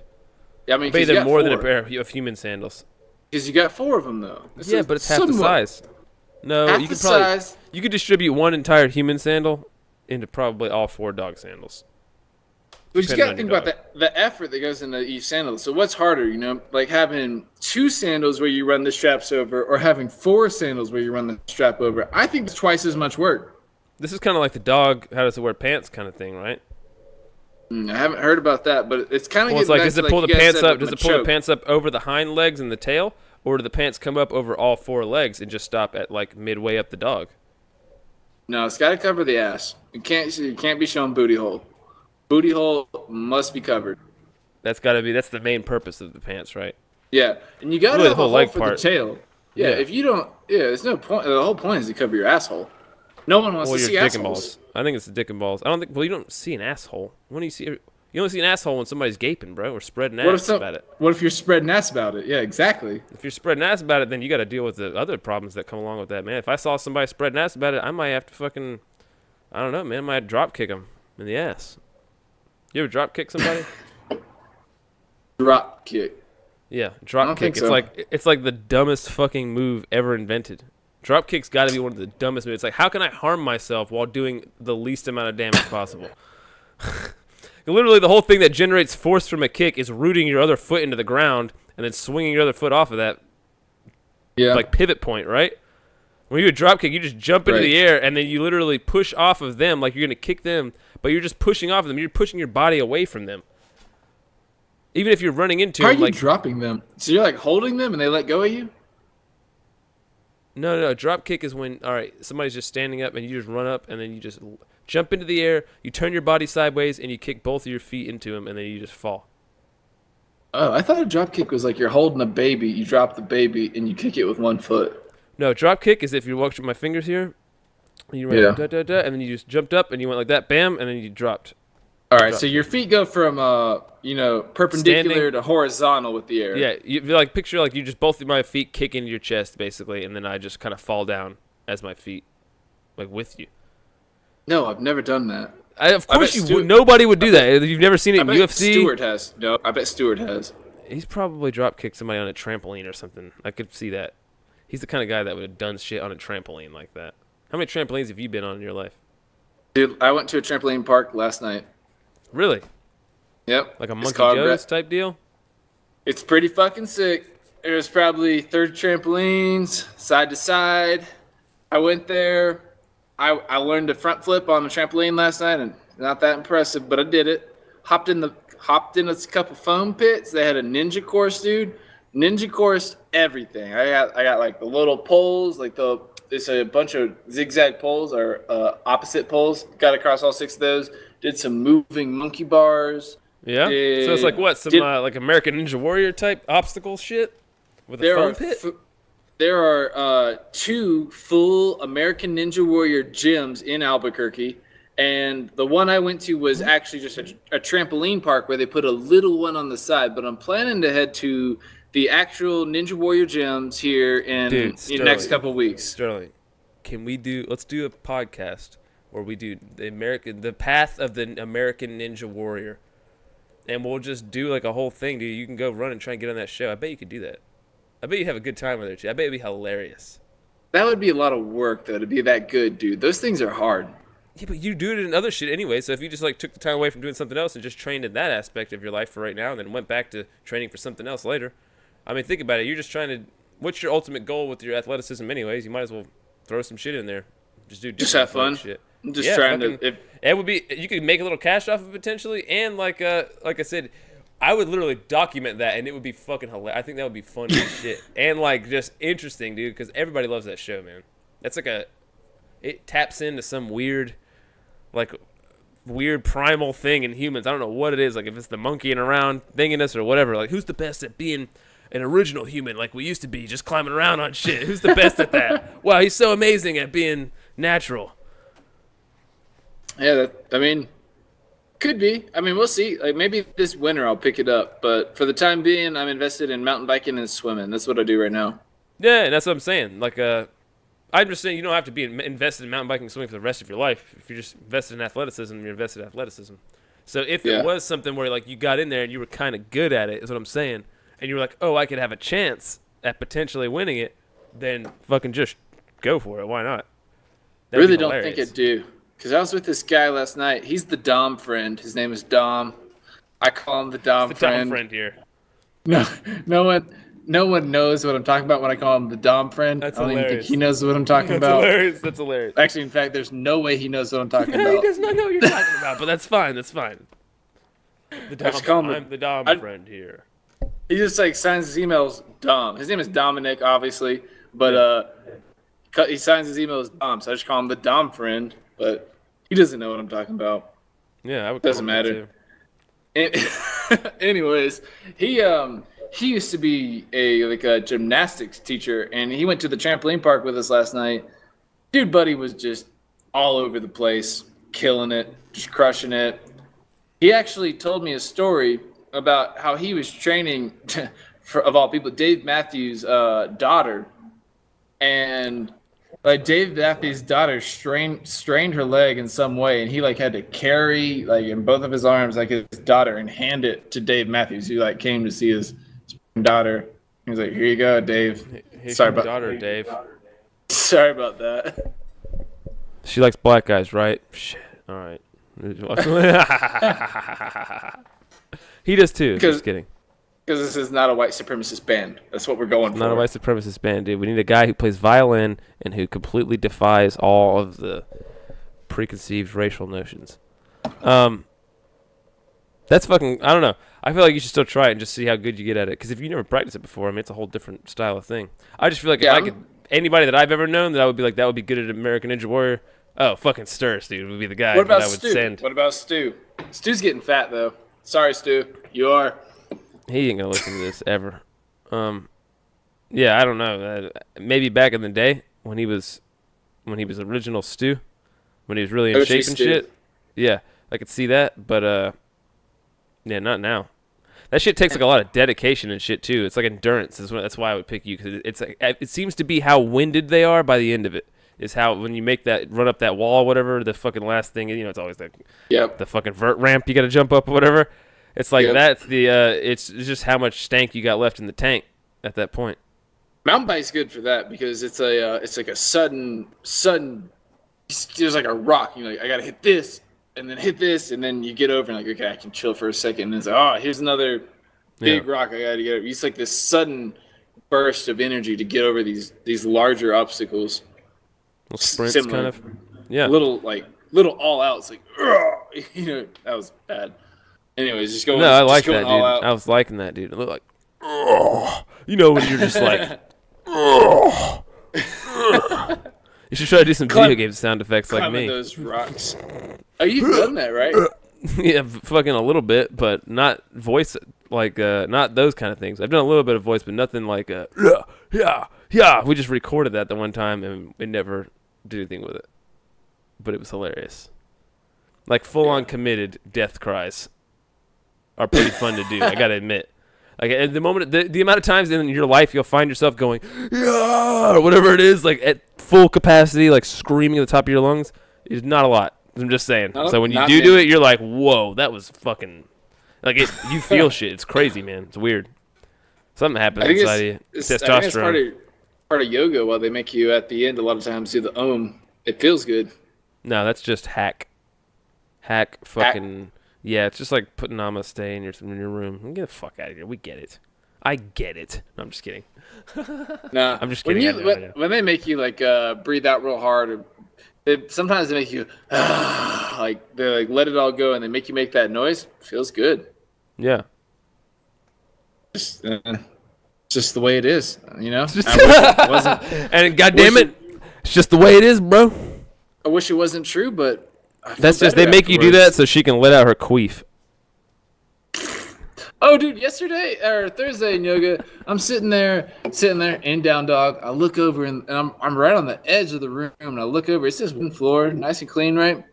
There's this fucking roach, and it's just sitting there looking at me, and I can tell it's wanting to head to me. It's the middle of the day. What the fuck are you doing out here, roach? And I look at it and I blow at it. I blow. Like, don't come over here, roach. I don't want you to come over here. And so like it runs back in the corner, and it gets behind. There's like this gay ass drape in the corner, and it's got some namaste shit on it. Yep, of and, course. Hack. It hides behind it. It's doing the hacky. They got the hacky shit in the corner. You don't have to pay attention. I know. Yeah, you don't have to pay attention to that part. I'm really just there to stretch. I'm really just worried about this roach right now. Okay. They got a couple crystals and like some little like thing that blows smoke up my ass and yeah, blood smoking. Yeah, exactly. Blows smoke right up your ass. That's hilarious. They got a thing that blows smoke up people's asses. An actual literal thing. It's like the vaporizer, you know. So they got blowing some smoke and blowing some smoke up my ass. They're blowing lots of smoke. Go ahead. And then if you're spreading ass about yoga, that's a good place to go do it. And and so the roach runs it runs back in the corner. I'm like, all right, good. That roach is just it lives back there. That's the yoga roach. Yoga roach, he lives in that corner probably. Roach. He probably doesn't head out of there. He doesn't head out of there too much. And so I'm doing, we're like moving through the quote vinyasa. Yoga roach was just like, he was just trying to tell you to straighten out your back, bro. It's right all he was trying to say. And so, but then, I'm about 4 or 5 minutes later, I see Yoga Roach heading back out of the corner, and then he hops up. This drape, it comes down, it's on the floor a little. He climbs up on one of the little crests, right? And he's up on one of these little things, and he's just watching me. And I was like, "What's up, Yoga Roach? I guess you're just over there watching the yoga. You do yoga, man. He's a gay Yoga Roach. He was like, hey, you got a nice stretch. Hi, nice stretch. Nice stretch. Don't mind me over here. I'm just watching." That reminded me. I thought he's watching everyone. He just watches everybody. Nah, it could have been just me. He was singling Could have out been gay you. Yogi Roach. He was Could've Yoga been. Roach. He's got a thing for you. Could have been a little twink roach. For all I know. Twink Roach. Not the Twink Roach. So he's chilling over there on his little ledge, and he's just sort of looking at it. I was actually cool with him. I was like, that's awesome, dude. Like, if you're just going to chill there and watch me do yoga, I'm all about it. And So then, you became buddies? yeah, we were gay buddies for sure. I didn't say gay buddies. I said you became buddies. I didn't really think he was gay at the time, but you've convinced me that he's gay now. That was a goddamn gay roach, bro. I know it. Now I know. Yogi Roach, he was probably gay. He was a good guy. I don't judge him. I'm just saying. I don't judge him for it. I know he was coming on to me. I can feel it. It's a goddamn. There I was- can feel him. There was some sexual tension. There was some sexual roach tension. So then Yogi Roach, dude, I mean, he fucked up, dude. He got off his little ledge, probably like 4 or 5 minutes later, gets off his roach and he's heading over to me, dude. But he would like get off there. He gets off his little ledge and he's crawling along the edge, like right in between the baseboard and the floor. I'm like, dude, you can't come over here. You can't get next to me. You're gross. So I'm doing the blow thing, right?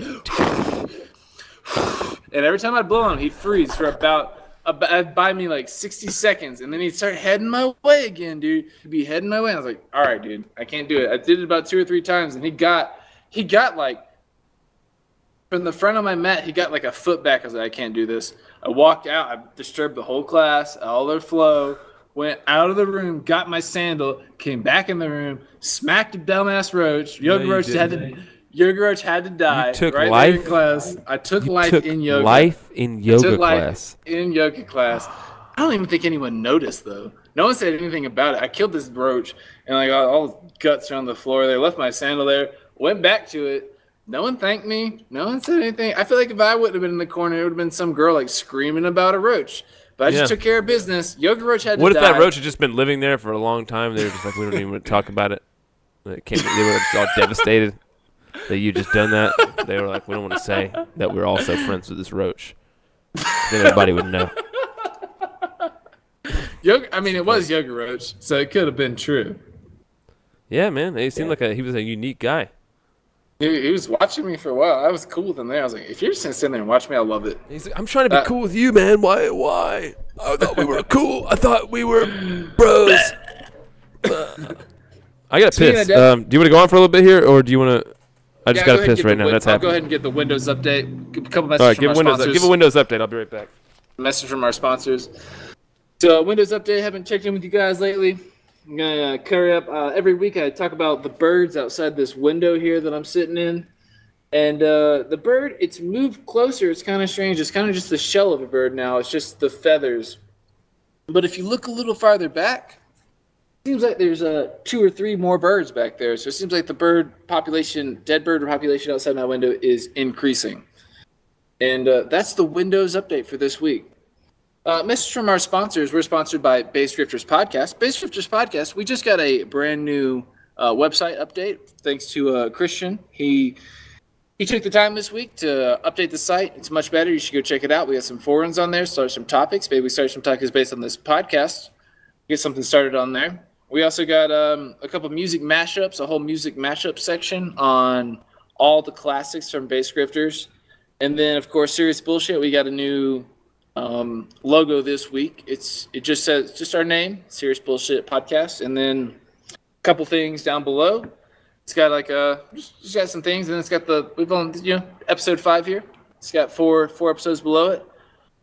Moving on up in the game, and Christian got our mobile site going this week, and everything's up and running. So you guys should check that out. And then we're also on that Steemit site. I haven't been keeping up, unfortunately, the past 2 times, but I'll get those episodes up there on there soon. But Steemit's a cool website where you can get on there. I think it's mostly meant to blog is the main purpose, and you can make money doing it. Makes quote Steemit dollars if people like what you're doing. So I don't know. You guys check out Steemit.com. It's pretty cool. Or Steam.com. I don't remember what it is. STEEM, just like the engine steam.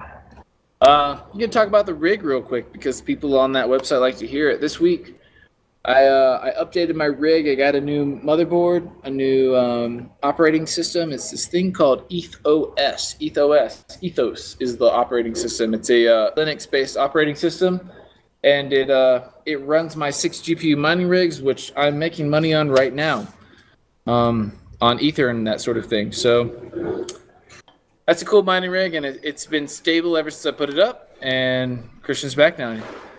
What's up? How many DBs? We got. I think I said 3 or 4. I finished the Windows update pretty quick. Went into a message from our sponsors, Base Scripter Podcast, and then started talking about my rig, and that's what you missed. Nice. How's your Bitcoin mining going? I was just going over here with the users. I upgraded the motherboard. I upgraded the operating system, and it's much more stable now. I've increased my hash power by about 20 hashes. It's a big deal. I'm about to increase my hash power right now. And making more money that way by upgrading my system. It's been still working though, dude. Still working for you. It works for me 24/7. That's part of the upgrade. Yeah, dude. Is the upgrade has made it so that I can run 24/7. I'm not worried about it anymore. It just runs. The old one is crashing. I don't know what's wrong. I'm not the guy to fix it. I just don't have. I could fix it, but I don't get paid to fix it. So I just want this thing to run, basically. Yeah. You know what I mean? No, I feel you. I mean, shit. If it's not running, you're not fucking making your money back. Have you made your money back yet? Have you cashed yet? That's my question. Right now, bottom of this, have you cashed? When are we cashing? I'm not cashing. I'm a buy and hold kind of guy. I'm not cashing until I'm. Hey, I'm a buy and hold kind of guy. I'm buying and holding. I think this Ethereum shit is going fur. It's going fur. I mean, we got Bitcoin up there selling at 2,200. Ethereum, we got platforms being built on it. I think the value is going to go up. I'm going to buy and hold. I mean, Bitcoin, it started out, it used to be, 10,000 Bitcoins for a pizza. Today, 1 Bitcoin's worth 20. Actually, I think today we're in a very bear market right now. We're heading down.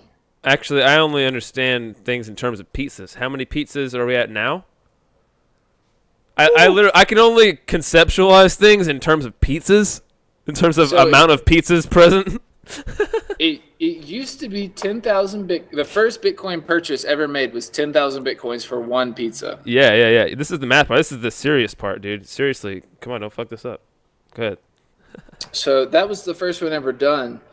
Today, a pizza, what kind of pizza? We talking gourmet pizza? We're not talking mellow. We're talking at Papa John. We're talking about Papa John's. That's probably what they were talking about, right? I mean, what do you think they were basing it on? I mean, so we got... Certainly not mellow.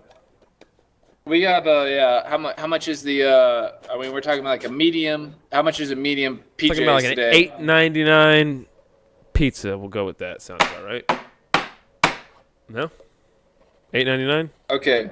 So at for a Papa John time, medium or some shit? At that time, you would have paid 10,000 Bitcoins for 1 pizza. Today, you would pay 0.0045 Bitcoins. So 4.5 milli Bitcoins today for 1 pizza. So that's 1,000 How many times. pizzas do you have? How many pizzas have you earned, bro? I have like in Ethereum, so yeah. About how many pizzas? Now we're switching coins, so how many PW? How many P-dubs? How many pizzas worth? So in $8.99, I'm actually a Ninja Turtle as well. I don't know if you knew that.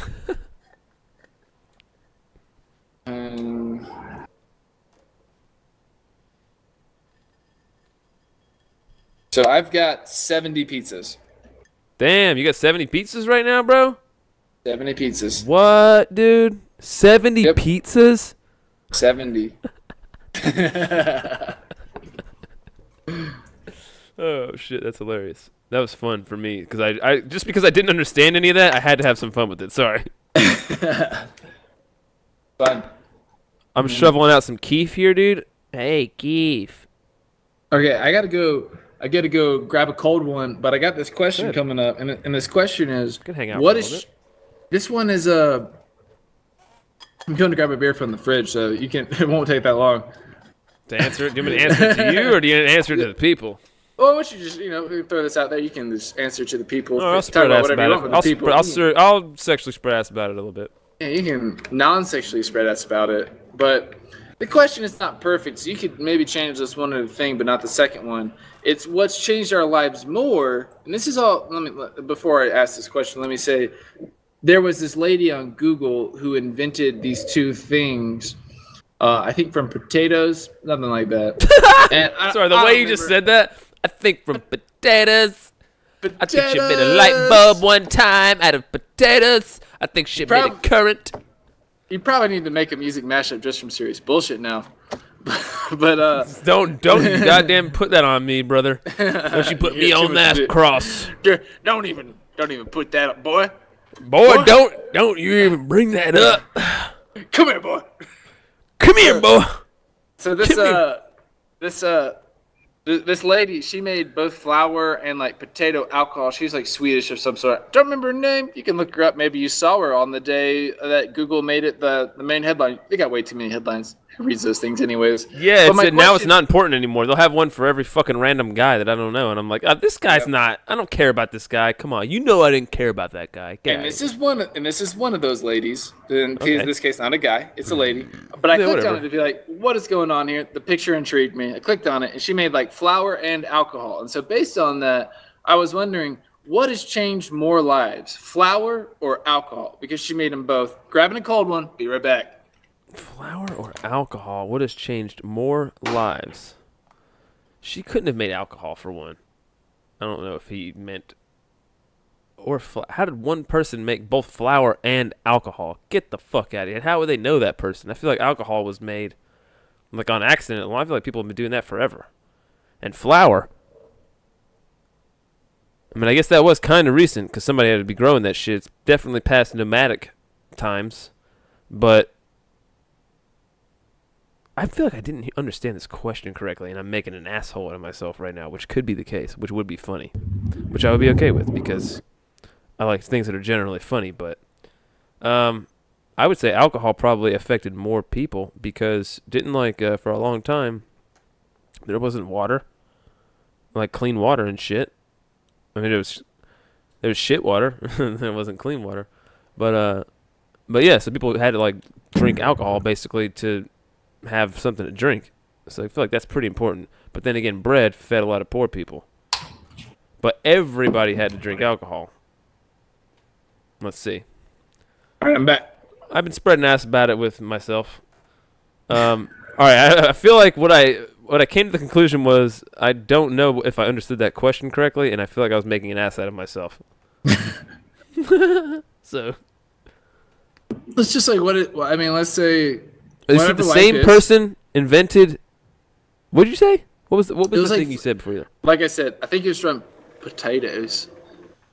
So let's Taters. say it's from taters. I think she made like some flour and alcohol. And I was Okay, thinking- for some reason I was in my literal retardation right then. I was thinking that it was the first person that invented the same person. You're like, this lady figured out flour and alcohol. The first person No, to figure it out. she And made, I was like, like, what in the potato fuck? How would they vodka. even know who figured out alcohol? How did they even figure? I literally, yeah, I knew this was gonna happen. God damn it! I called this was gonna happen, people. Oh well.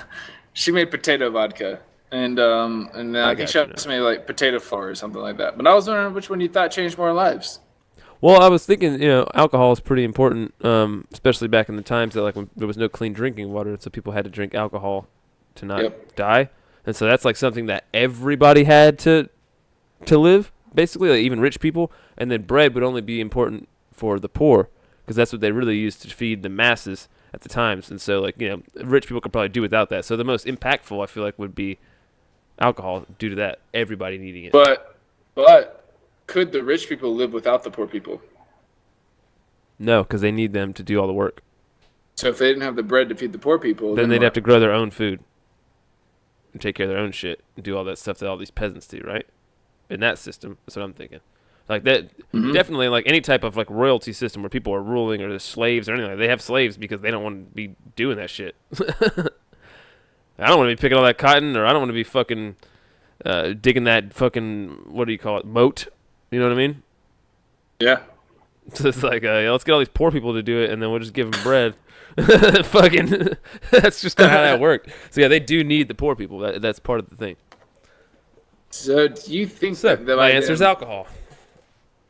So do you think that by them having bread to then feed the poor people to live, to then do the work for them, was actually and helped advance civilization? You think that? Repeat that question one more time. Let's say, so with the advent of bread, cheap, easy food, we can now Invent? bake. Invent. With Advent? the invent. I wasn't saying advent. Advent is. Is I that was a saying word? invent. Advent. I is didn't a know. word. I was actually going to ask you if you just knew that a word I didn't know. If that was the proper way to use that, I would have gone with it because you're the smart guy here. Remember, I just roll with shit that you say. I think you can. You've got a I think you can responsibility, say it. Sterling. I think you can say advent. No, well, on the last podcast, you claimed you were the smart guy. I was the dumbass. Fuck! No, So- I didn't do that. I didn't mean to. No. You claim to be the smart guy. So that's on all you right. now. All right. I'll give you that. I think you can say advent, but I mean, so with the invent, maybe I should be saying Advent sounds more. Yeah, just keep going. I think with it's that. especially with the Yeah, advent. stick with it. Sorry, question. Of, Go for it. Well, I didn't. I was saying invent, but with this the food, invention- they could now the rich people could make the poor people do what they wanted to feed them and keep them alive. That then helped the advancement of civilization as we know it today, with the ability to have this cheap, available food through flour. I guess because technological advancements happen from people having time to solve them, right? Or to figure the shit out. And so in order to have time to develop electricity or something, I feel like somebody would have to have an opportunity to do that. And the only way you're gonna have an opportunity to do that is if you're not out fucking hunting to get some food. You know what I mean? Yeah, you had It's like the same reason why like science wouldn't be like a big thing in what do you call it, native tribes, I guess. Yeah. Unless you had fucking Young, and Gung is always at home eating the guava, but maybe he's solving the problems too. So I'm saying, like, theoretical physicists and shit, theoretical anything has probably come up with been so much of an influence on all the stuff that we're using now. It's just like, Yep. yeah, man. Literally, like, people don't understand, like, how valuable sometimes that guy that might seem like he's not doing anything, but he's just thinking shit up is, and then he just has an idea. And literally that one dude's one idea could make his entire life of being a lazy fuck or not doing anything at all ever and being a leech or whatever it is completely, like, worth him existing now because he had that one really good fucking idea because he just lays around and thinks all day. If that's that guy, then, I mean, I feel like that's a valid existence. What do you think? No, I agree. And what's interesting is that those people used to be so much praised in like the day of, like, say, Socrates, right? Socrates and Plato. That was very important to the society, that they had someone that was thinking constantly. And when these people That could would say rape them things, when they were a little boy. Yeah, you're right. Socrates didn't do that. Plato did. Socrates didn't take Socrates, he would wait till they were a teenager, and then he would fuck them. part. Fair he enough. did. I don't. He fucked Fair teenage enough. boys. That was. I'm But just saying, not- him and all those dudes back then all fucked teenage boys. Sorry, I just wanted to throw that in not- because it's funny. but- Continue. But not baby boys. I don't know why that's so funny to me right now, but that is not no baby boys. What if you said that every time somebody said something about molesting kids? You're like, yeah, well, it wasn't no baby boy, and they would just be like, why did he say that? It's like, what in the fuck led him? Did he get molested as a baby, or did he molest a baby, or what happened? Because why does that matter? Like, yeah, 4-year-old molested. I was like, no, it wasn't no baby boy. You're like, man, you find the silver lining in everything, dude. What a fucking positive ass, optimistic guy. He waited until they're teen after their age. At least they didn't molest Yeah, no fetus. At least he was born before he got molested. Some people don't even get to get born.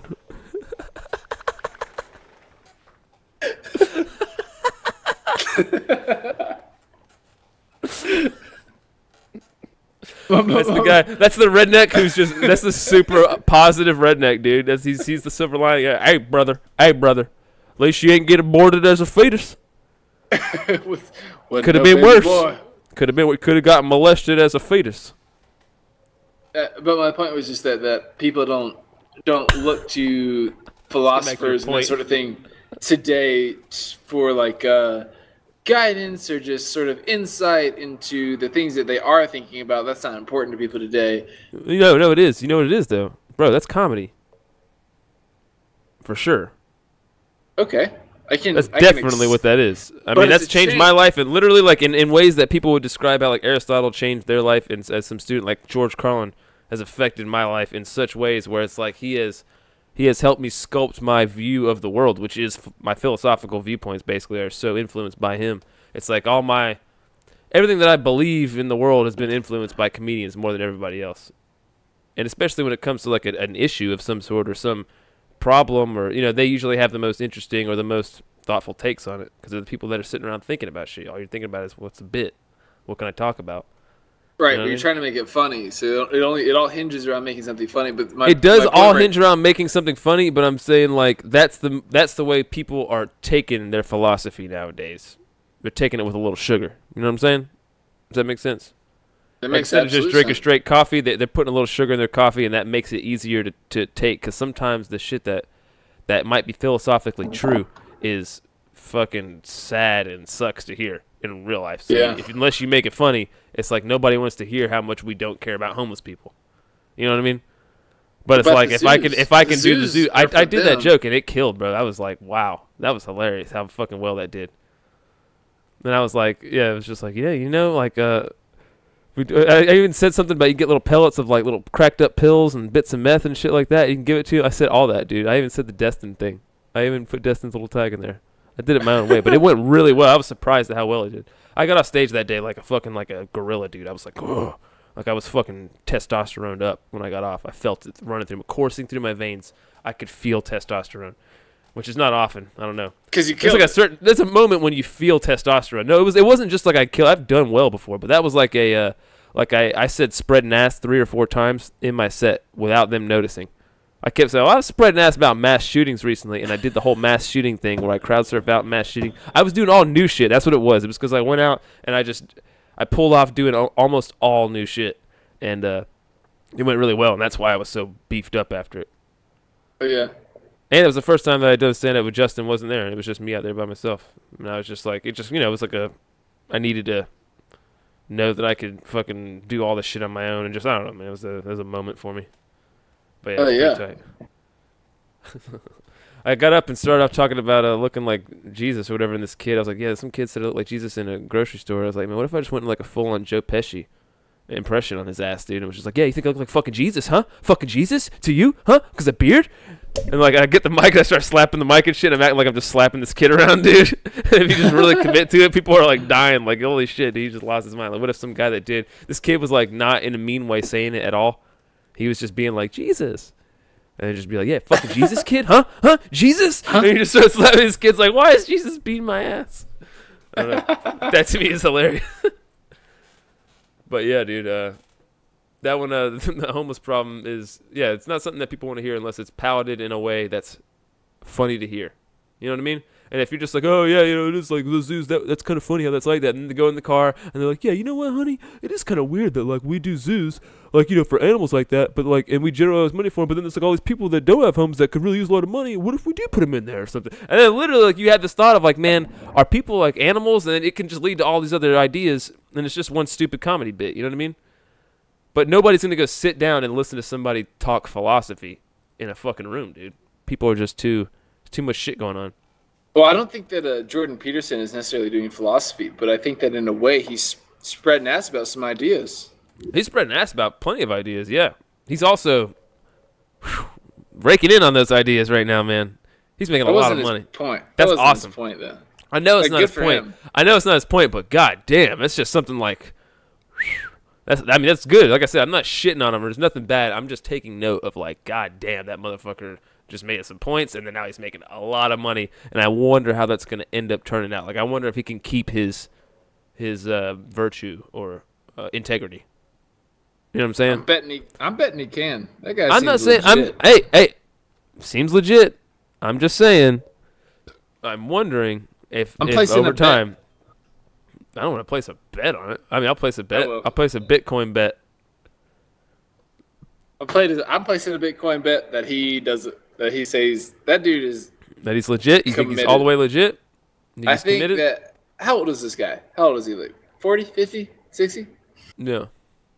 Yeah, dude, but he's getting a fucking Which one of those? dickload of money right now. He's getting a dickload of money for having an opinion right now. But it's an important opinion. Yeah, it's an important opinion, but what happens when that opinion doesn't matter anymore? He's gonna have to figure out a way to. I don't know. I'm just saying, like, I wonder if he'll continue to try to monetize his ideals. No, I truly or think if he's it's an just. academic. But like, yeah, I'm saying I don't think it's like I said. I don't know. I'm not claiming that he's doing anything inherently or intentionally wrongful. Let me point that out. Especially now. Clear. And I take your point that he's not doing it now. Your point is, let's say that money switch dries up. My point now is just what? like I've seen a lot of Game of Thrones episodes, bro, and I'm never like I just can't ever be certain about anybody, dude. It's like to be certain about somebody like that, it seems very naive when it's just like, yeah, man, everybody can turn out, shit can happen with anybody, bro. So I had a question. So speaking of Thrones back on this Sunday. I've been thinking like, is what? Wait. What? Tomorrow, aka tomorrow. Thrones is tomorrow's back what? Game of Thrones is tomorrow? Game of Thrones, brand new season tomorrow. I was just wondering, is Grifters planning like a live cast Thrones? I'm gonna do what I want to do with Game of Thrones, since we'll just talk about it right now. Perfect time, anyways. But yeah, what I want to do with Game of Thrones is I want to watch it Sunday night, normally, and then like Monday or Tuesday, do a rewatch podcast where we just talk over it the whole time and talk about how we felt about different shit, and we spread ass about the thing, yeah. Because I feel like, I don't know, man. I feel like it would just be a lot of fun, and like we could all get together and do it. Me, you, Mike, and Justin can all get together and watch it. We'll have like a whole thing of like us all riffing and just talking about it and discussing the episode, and people will just have to go along with us. Sounds just good like just like a fight companion, like Rogan does, kind of. And we'll just have like a timer set up. We can do all that. It'd be a throne companion. I can't make Grifters in there just off the rip. Yeah. But yeah, dude, that's definitely something that I wanted to do because, I mean, for one, that show's getting crazy right now. And two, it would just be fun to do something like that. And it's just some extra content we can put out for these motherfuckers that give a shit, Yep. Which is what I'm about. Anyways, you got anything else? Yeah. What do you got going on? Well, just want to throw out everyone public service announcement, I guess. Like if you want to microwave $1, it's a bad idea. There's some metal in there. Shouldn't do that. All right. Now that's a topic I'm interested in. Oh, there's do they have gold in the dollars now?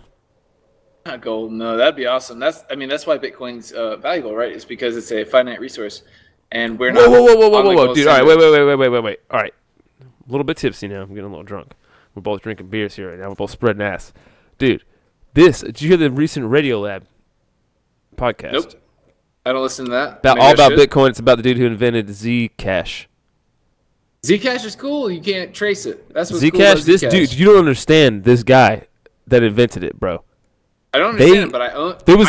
It's the most secure thing you'll ever fucking see in your life, guaranteed. I can just go after listening to this podcast. I'm like, oh, this guy is more secure than literally all of American security that's fucking government run. He's more secure than the Pentagon. This guy is one paranoid ass dude that like uploaded this shit and started the currency one night where he literally had to like make sure that like they dismantled everything in the hotel room, took every fucking piece of electronics out of the walls. He fucking had like cardboard underneath all the keys so you couldn't see what he was typing, dude. He had like literally everything, dude. The amount of precautions that this one guy took, and like I think it's one other dude that they took to fucking create this currency, because like I guess whenever you upload it or whenever you put in all the code to create the currency, like if anybody else has access to that or what you did right then, like then your currency is, what do you call it? Compromised, yeah. And so this guy, just the amount of shit that this guy went through, and then fucking, of course, there was an echo like on the thing, and it was this girl's phone that was working with the podcast, and this guy like got super suspicious of her, and they were like trying to like look at the phone, and then fucking they just threw the phone in the other room, they put it in the bathtub or something like that. He made her turn it off, and in the toilet. That's where it should have gone. They put a phone in the toilet. Dude, he kept asking her like, "Are you willing to sacrifice your phone right now?" And she was like, "No, I have all my shit on there. What are you talking about?" He's like, "I mean, please, can I have your phone?" And she wouldn't give it to him. But he was like trying to take it apart and figure it out. This guy was paranoid as fuck, dude. He was so paranoid, it was insane, dude. I was like, holy shit, this is whatever's going on here is legit as fuck. Like, this is some crazy shit. He had a lot on the line, it seemed like. Yeah, I own some Zcash because it is so secure, and because dude, the guy who's been on Radiolab. the guy's been on Radiolab. That's like that's probably a good one to invest in. That guy seemed like he was legit as fuck. He seemed like a smart ass dude. I don't know. Didn't seem like he was a bad guy. I'll check out Zcash right now. See where it's at. It was worth a lot more than Bitcoin when they were talking about it. It's not. No. No. The Zcash right now is worth $160. It's number 13 in total market cap at $279 million. Bitcoin is at $33 billion and sells at, we'll just call it $2,000 per Bitcoin. Now, what does that mean? It's at $30 billion. So what is that? Like, just how much is out there or what? The market cap is the total number of Bitcoins out there multiplied by the price. So if you had 10 Bitcoins, every one of them was $10, the market cap would be $100. Got you. Makes sense. Good way of explaining that. Real easy. I don't want to go too deep on it. Not at this point either, 'cause I'm so like Bitcoin sloshed. Zcash is the 13th in market cap right now, as of this moment. Now what so is this just all like some dude just making it up? One dude or a couple dudes? That's so fucking. Why don't you just make your own? Like anybody can make their own now. Is it way easier than it used to be or something? Way easier because it seems like this guy. You were talking about making a grifter coin. This guy, like literally, dude, he was acting like he was like uploading child porn or something. I don't understand. Like what could be more precautions? It was like something in a movie. The amount of precautions this dude had taken.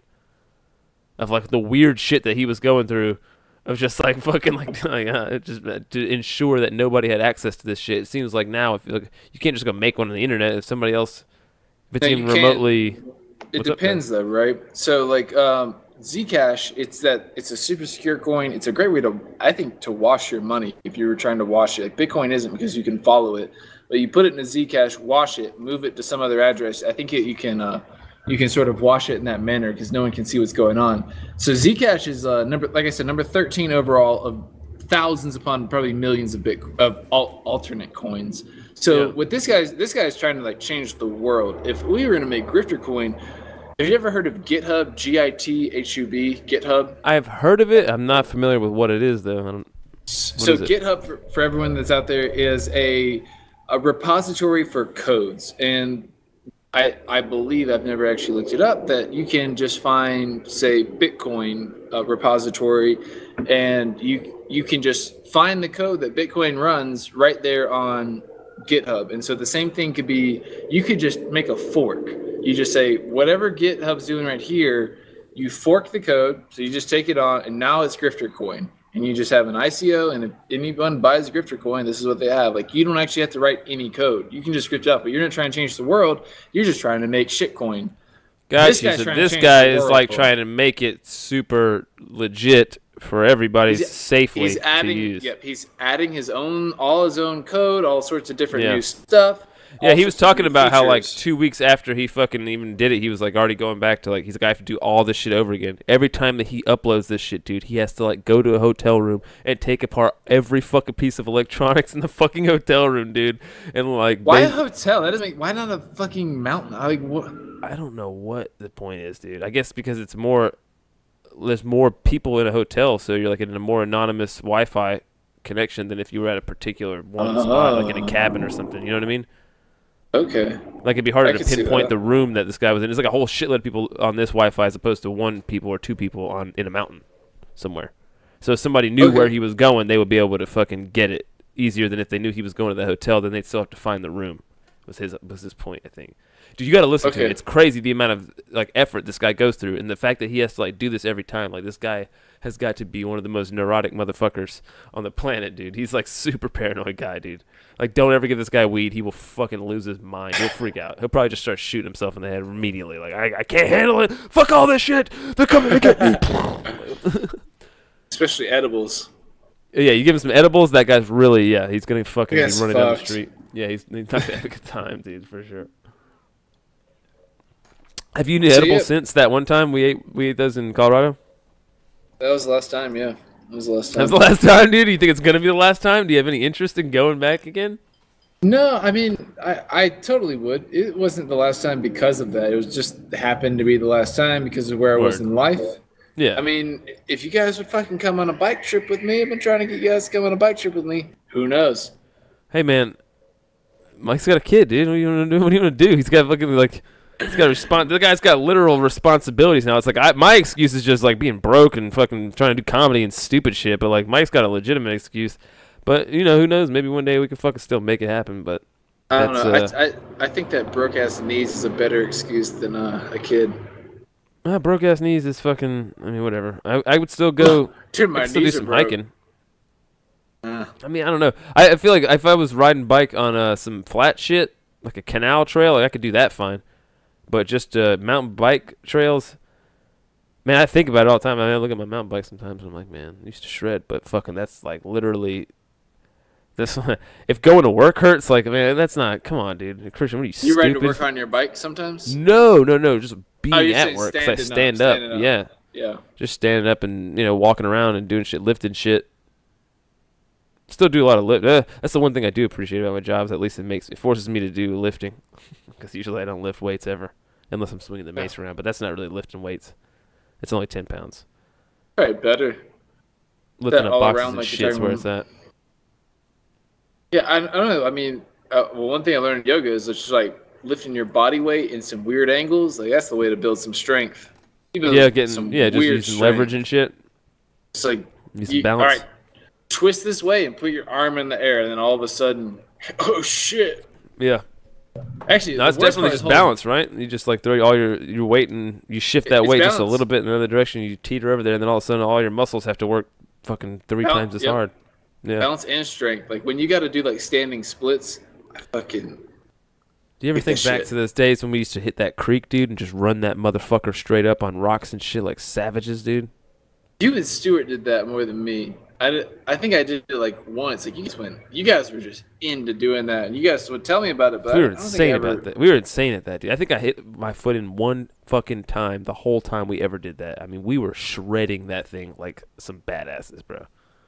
I remember one time That's Q was crazy. down there with us. Q was down there with us, dude, and it was him and Dre, and we were down in this like little beach inlet type thing, like a little finger coming out. And this fucking boat comes whipping in, dude. And he was like, hey, we were smoking a blunt down there, of course. But this boat, I'm pretty sure it was a cop. I don't know, or like a whatever. I don't know. He was coming in, and he had like a bullhorn type thing, and he was like yelling. I don't know if somebody fucking with us or what, but we all started running. And so we just started running up this thing, and of course, me and Stuart are the creek run guys, dude. Like we were just just fucking darting up this shit. I literally swung on a tree, and then literally Q goes to swing on that tree, dude, that I swung on, but he freezes halfway, and then he's just holding on to this tree over top of this water pool kind of deal, because he had to like swing over a little water pool, dude. And then I just watch him. He's holding on to the tree, and then he grabs on with his legs, kind of, dude, and then the tree just slowly breaks, like the slowest drooping fall, and he just goes into the water, dude. He just had to take the water, dude, and he just had to rush out of the water and then keep running up with us, man. But he was like, God damn, he's like, that's why I like hanging out with y'all dudes, man, because y'all didn't even say shit, y'all just dipped. He's like, you know, it's like sometimes people be like, what should we do? And like me and Stuart just looked at each other and we're like, fucking gone, bro. Like, we've been practicing this shit for a long time, dude. I know how to get out of here. Yeah, we were so good at getting away at that point. Like, we were the best. We were super parkour, getting away from cops kind of guys for a little while there. That was good shit. No, I man. mean- I still feel like I saved my ass falling a couple times from that training. Yeah, and all I did on there was play disc golf, 24/7. You ever play disc golf anymore, dude? Sterling used to be a disc golf champ in school. You don't know if you were the champ, but you were pretty good. You win a tournament? I won a tournament one time. Yeah, you won a tournament once. That's champ. In my college- book. He's a college. champ in my book. He's a champ in my book. Yeah, college tournament, you won one, you're a champ in my book, bro. I got a medal. I got I got low expectations for champs, is what I'm saying. No, it was pretty good, but just casually. Yeah, that was fun. I love that shit. North Augusta used to be sick. I don't think it is anymore. We like went and tried to play last time I was in Augusta, right?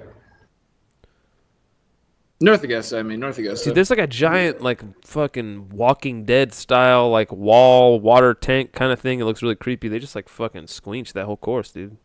Actually, that was the time that you picked up that white guitar that's right behind you on the screen right now. It was that day yeah. that we went and played. Yep, sure was, huh? I remember that now. Yeah, I Yeah. picked it up from some weird dude. He's like, hey, man, So, it plays pretty good. you better learn, boy. You better learn. I got a nice little callus right now, fucking a hole in my finger from playing that shit recently. If you don't play guitar for 2 weeks, you get fucking super bad. Like your calluses go away, and then instantly you just shred your fingertips again, and then they come back. And if you don't play consistently, you just fucking have to rebuild your calluses. It sucks. Yeah, some bitch fingers. Yeah, dude, pretty much. You know, when Baby fucking, boys. When people fucking shake your hand and shit, they're like, Jesus Christ, dude, what, you work on a fucking field? What is it? Are you a farm guy? Like, dude, Nope. play sometime. Only my left hand. My right hand's like baby soft, like a bitch hand. I diddle the flute sometimes. Yeah, dude, you can't jerk off with the one hand, dude. It's too rough. I can't diddle with my left. I diddle with the left. I diddle with the right. I don't know what that. I don't know either. I'm just watching you crack up, and It it's sounds like a song. I diddle with. It sounds like Aaron Carter or something. Maybe I diddle with the left. I Who's diddle with Aaron the right. Carter? Is a Aaron Carter's a house party. He has like a. So familiar, dude. He's Sounds like, and so that's familiar. He's like, that's the time I beat Shaq. He has like this whole song about how he played basketball against Shaq. He was real. He had a popular song when we were probably in middle school. He's one of the Backstreet Boys' younger brothers. Ooh. It's called Aaron Carter's House Party. It was pretty famous. In fact, just today I received a music video from Stewart where he was playing Aaron Carter's House Party and singing along. Well, you received it? It was via Snapchat. Okay, so how does that work? Did he send it to you, or did you just see it on his Snap? Did he just post it to everybody? How the fuck does that work? No, he specifically sent it to me. Jesus, man, what was that? Somebody drag racing? Vin Diesel just drive past your house, dude? I Is that the live ghost right of Paul Walker? What was that? I live on Central, and it's pretty important around here that you take your lowrider down Central through downtown, and that you make the loudest. You have the accent. I didn't call it out, but that probably has to. Yeah. Hey, bro, you got a lot of cholos? A lot of cholos around there, dude. You have legit cholo experiences in life. That's pretty fun. I'm not around any cholos. They're pretty fun. There's actually a song. There's a really popular one about I think it's called the Cholo song or something on YouTube. It's like this guy from Albuquerque did the Cholo song. So have you seen the Cholo fitness guy? No. It's this dude who's like it's Cholo Fit, dude, and it's like CrossFit for cholos, and it's just like a dude, and he's like it's dressed in like full on cholo attire, and they're just doing weird cholo shit. He's like, all right, now bring it to the side, now go up, and then bring it down. You're just like doing like cholo moves, dude. You're just like doing stupid. Yeah, but it's like he turns like lean back.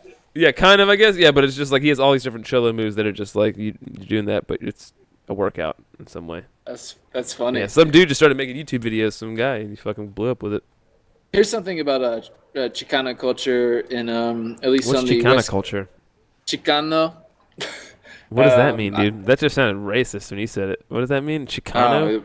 Does that mean like? I think you're just making it sound racist. It wasn't what racist. What is Chicano? And what does it mean though? You tried to make it that. It wasn't. No, but what does it mean though? Now it is. What's Chicano mean? Because you don't know what it means. So Chicano, it's like it means Mexican. I don't know. That's like something my fucking grandpa would call Mexican. What's them Chicano, Ching Chang? What are these boys? I'm fucking with you. Go ahead. I can see your face now. I'm looking at you. Go ahead. I got a guy I know, and he's from El Paso, and he grew up in it. Like his parents are from Mexico. Mm-hmm. I tried to call him Hispanic the other day. He's like, I'm not Hispanic. I'm Mexican. He got real offended about it. So there's a difference there, huh? I think he's just being a dick. I think he just identifies way too much with his Mexican side kind of deal. He's just trying to make me feel like a white guy, just like you are. Yeah. I was just saying funny shit. I just thought that Chicana sounded funny. Like it literally sounded like it would be a racial term to me. Like it was like it sounded like it was like a spick or something like that. Like somebody would call, hey, yeah, you fucking couple Chicanas over there. I'm surprised you haven't heard that. No, I haven't. That's what I'm saying. We're from different parts of the states now, man. That's what I mean. It wasn't a personal attack. Don't worry. Don't worry, bro. I'm offended. Nope, I'm offended. I don't want to trigger you, dude. We're gonna get banned off of Twitch for saying all these things, all these horrible things, bro. SJWF4L. What is? What is F4L? That's it. SJW4L. I threw in a couple. For life? For Yeah. life, bro. I think you were going for F. You just switched to 4L. I got you. Pharrell? Yeah. F, Pharrell? I was about to say for life, but then I realized I could just do a number 4 and an L. You know, internet it a You just little do more. Pharrell, dude. Nerd reference. When was the last time you listened to Pharrell, Yeah. dude? Whatever happened to him? It was like I realized, it was like, you know what happened with me with Pharrell, dude? It was like I realized he was 40-something, and I was like, what? And then I was just like, oh, I don't want to Then I quit. know. Yeah, I Quit. quit. That was it. I quit. I was was like, dude, it. you're pretending to be 28 right now, and I don't like it. You get out of here with that pretending to be a young man shit. You're an old dude. I didn't realize you were you're an old dude? Oh, Wearing fucking Smokey the Bear hats? Excuse me? Weird. I don't know, man. Yeah, he kind of weirded me out. Yeah, he's not that smart. I saw him talk to Neil deGrasse Tyson. That's kind of when I lost a little bit interested. Anytime I think we talked last week. What is he just like? What does he have a show? Just like the dumb people say the darndest things with Neil deGrasse Tyson? Fucking dummies, Dude, dumb famous. We What? could make a compilation of like dummies, like, and we could be like dumb people see the darndest things. And Neil deGrasse Tyson, like, make it like a fake show, you know, like Just make a fake like a 5-minute version of his show. Just cut down to all people saying all the stupid shit that each guest says. You know, Katy Perry would have plenty of fucking content. It'd be a long episode. That'd be kind of awesome. You just repost the video. I kind of like you just edit it out like dumb. You add a new intro. Dumb people see the darndest things. Neil deGrasse with NDT. Neil deGrasse, dude. You make it seem like he's like, ding, like he's real into it, like he's a part of it. He's like, you got to take that shit down right now, dude. I am not in no way affiliated with Neil deGrasse. Neil deGrasse. You don't say Tyson for legal purposes. It's just Neil deGrasse. That could be a thing. I don't have Okay, the time hey, or the it could be a effort. thing, dude. It could I be don't a have the thing. effort. Just like whoever that guy was on Rogan talking about hey, this is Neil deGrasse here in Albuquerque, and this is why this place sucks. And What? It was like this. It was like a bit. He was like a show he applied for, and he had it like run through Comedy Central. He was trying to do a travel show, but instead of like talking about why the place is awesome, he's gonna talk about why the place sucks. And he was like, "Hey, this is this guy in this place, and this is why this place sucks." This place is super shitty. That's funny, yeah. What the fuck? Kind of weird. Yeah, I'm going here. This is the shittiest restaurant in the shittiest part of Brooklyn. And what I gotta say is, don't ever come here. This place is fucked. Like, It's what? funny though. Like Joe heard that, he's like, you know, how you just hear ideas sometimes. You're like, there's something there. Like that's a thing. That's the thing, dude. Same That thing could with, be a like, thing. Dumb people say the darndest things. It's the same thing. Could And be then a dumb thing. people do say the darndest things, though. That's the thing. I feel like everybody, like Jay Leno's been doing that on the streets whenever they go out and ask people questions like, who's the president? And everyone's like, Ronald Reagan. And you're like, yo, you're dumb. Dumb people say the darndest things, and you're one of them. What if that was the thing, though? It was like a reveal. It was a whole big reveal show. What if you had like a show that was dedicated like reality style, and then like throughout the course of the show, like you're like talking to this person, you know, working with this person, at the end they just reveal to them they're actually dumb as fuck. And then like the next episode is like them trying to recover from being an idiot. And so it's just a show of like recovering idiot. Instead of like intervention, it's just like you're dumb as fuck invention. Intervention for intelligent intervention. And it's like, now listen, you were doing all right in high school, and then you graduated, and then you just got Then you fucked up. sedentary in your mind or something. I don't know, but you're dumb as fuck now, and you got to do something about it. And we can't stand it no more, son. Son, I love you, but you're dumb as fuck, and I can't stand looking around, just sitting here watching you be a dumbass motherfucker sitting around the house all day. Could be a thing. It's not as easy as this is why this place sucks. A little more complicated. But we could Way hash more it out. complicated of intellectual intervention. Intelligent intervention is what I'm going to call that show. Yeah, that would be a difficult one to pull off because it'd be hard to get a family to agree to film that. Yeah, I don't want to sign I'll off admit it. on people calling me dumb. I don't want to sign off on my family calling me dumb. I don't think I'll sign the waiver. I think I'm pretty smart. I figured I was smarter than that. So all of this came off of a tangent of us talking about microwave and money, and that comes from the mutilation. There's like this. Microwave money. I found out about that in the. I was listening to a podcast that's called Planet Money, and they were talking about Planet Money. Yeah, it's one way to get It's people like to a- listen, dude. it's an economics podcast. I don't know. I was taking an economics class last semester, and I got into it. Just like I listened to that, and I mentioned another. Oh, Van Wilder ass motherfucker, dude. I was taking an economics class last semester, dude. It's like, wait, how old am I again? You made me think about like how old I was. You're saying that like he's the same. Yeah, wait, what the fuck? Yeah, I was just in an economics class, man. God damn it. Yeah, Killing I think I'm a lifelong learner. You're gonna be a lifelong Van Wilder, going deep. Not Van Wilder. I mean, dude, I live a good life right now, and I just go to school, and then I'm an intern, and then it's a good. Look at me, I'm in a window. Are you right a now. slave intern, or are you like a real intern where you're a slave, or are you I'm not paid a- intern? Ooh, shit.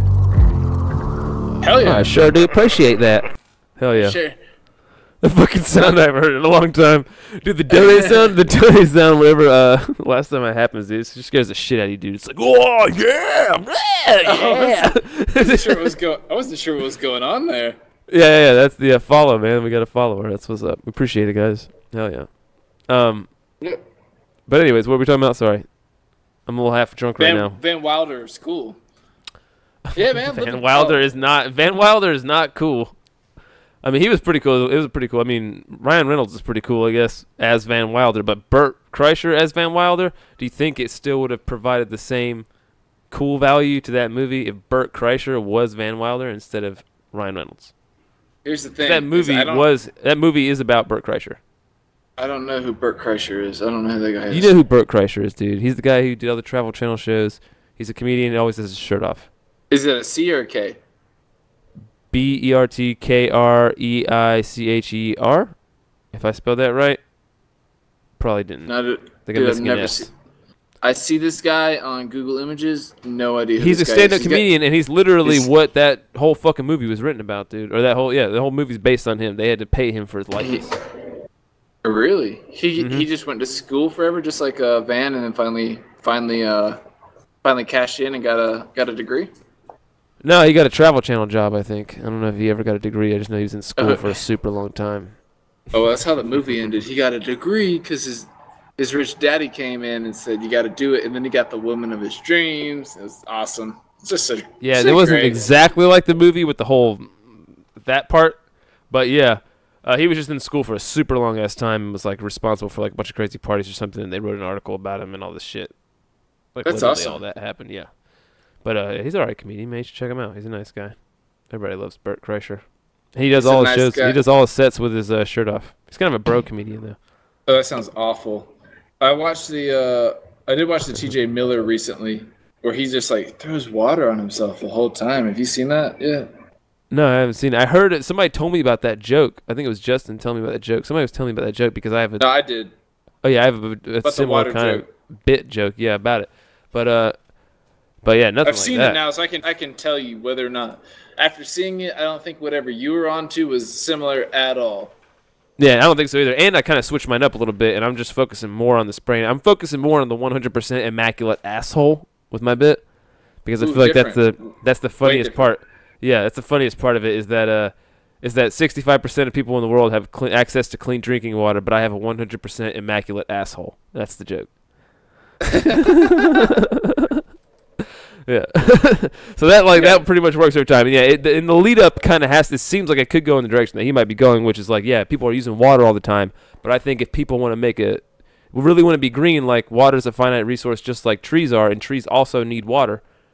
And so people are wasting all their shit spraying their asses with bidets, and it's just because people want to eat ass now. And it's because eating ass, they don't want it to be spicy like it used to be back in the day. You talk about eating ass for a minute because everybody loves talking about eating ass right now. It's hot. Eating ass is hot It's right now, hot. fellas. Thanks. People. It's Nicki Minaj and that scientist that made her ass so No, big. dude, that's like, man, it's like if you, it's like they need to call Adam Richmond to eat that ass, okay?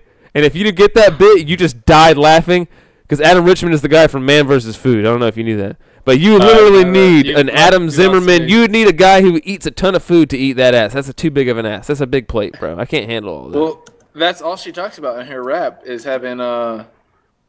who's having some. Read me yeah, some Nicki Minaj lyrics. Read them to me. Don't play it, but read it. Excuse me. If you wouldn't okay. mind reading us. Is it Nikiman?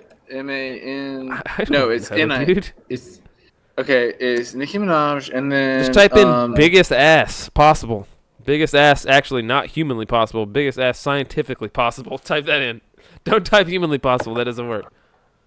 No, dude, I'm looking for some lyrics here. That's what we're doing. We're trying to read some lyrics. Oh, dude, I would love to hear. I think she's got some memes down here. Okay. Here's a meme next to her, and she's got her big titties and her big ass out, and it says, "Nah, homie, you gon' need a bigger cockpit, 'cause when I fly, I be right behind the cockpit. Ay, yo, captain. Ay, yo, captain. I don't want to hear that navigation. Big paw. I'm trying to get some sleep. You dig? Man, that was worth every That is ounce a deep. of effort. That is a deep aeronautical metaphor for Did you get that? something. That was lost I didn't really on me. follow it though. It was very hard. I thought it was going to be about eating ass, but it wasn't. Didn't turn out to be about eating ass. I was hoping it was about ass, but you just told me to read some lyrics. Sorry.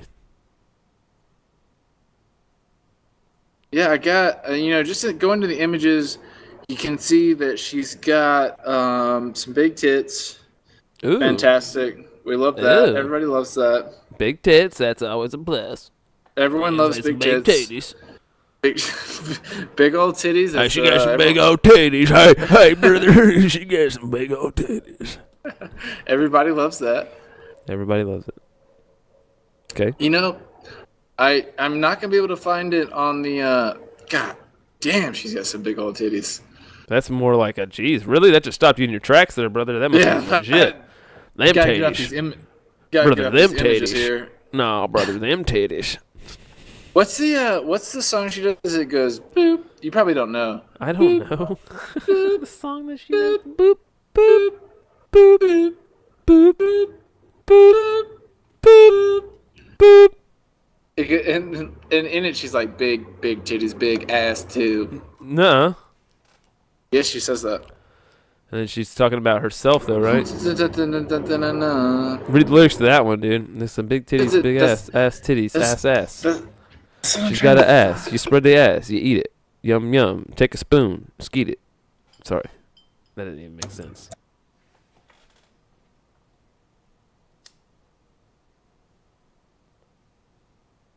Oh, there is truffle butter. You can't forget about that one. And anaconda. You say truffle butter?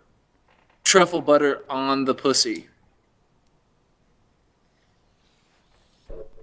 That's why you can't go from ass to pussy like they do in pornos, man. That's truffle butter.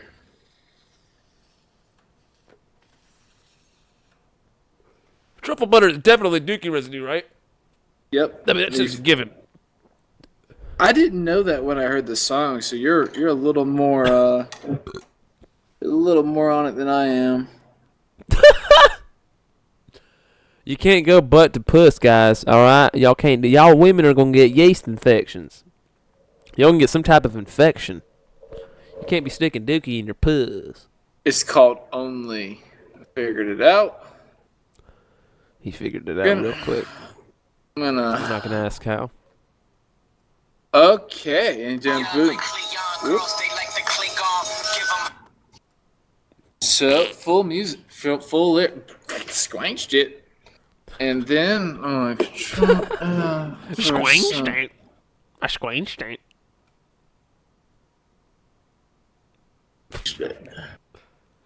Okay, here it goes. Beginning of the song. Yo, I never fucked Wayne. I never fucked Drake. All my life, man. Fuck's sake. If I did a menage with them and let them eat my ass like a cupcake. My man fool, he just ate. I don't duck nobody but tape. Yeah, that was a setup for a punchline on duct tape. Worried about if my butt's fake. Worried about John's singing us Drake. These girls are my sons, John and Kate plus 8. When I walk in, sit up straight. I don't give a fuck if I was late. Dealing with my man on a G5 is my idea of an update. Hunt 1, hut 2, big titties, big butt 2. Fuck with them real ninjas who don't tell ninjas what they up to. Had to show bitches where the top is, ring finger where the rock is. These hoes couldn't test me even if their names was Pop Quiz. Bad bitches who I fuck with, mad bitches who we don't fuck with. I don't fuck with them chickens unless their last name is Cutlet. Let it soak in like seasoning and tell them blow me Lance Stephenson. Hang on. All right. Now wait. That's it. That's all we got. We're done. No. We're not done. Hang on 1 second. We're not done till I say we're done. We're not done. Now I want you to do that one more time. But this time.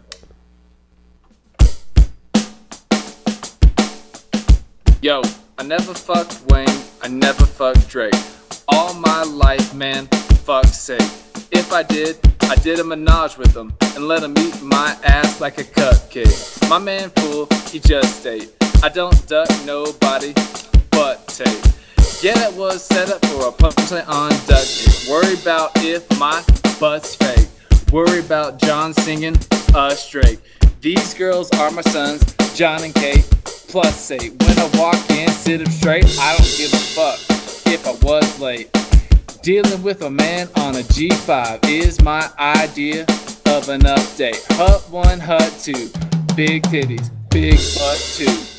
Fuck with them real ninjas. Don't tell ninjas what they up to. Had to show bitches where the top is. I gotta cut this off right now. Was that bad? I don't know. I could tell, but that was just retarded. I was happy with that. You look like you're having a great time.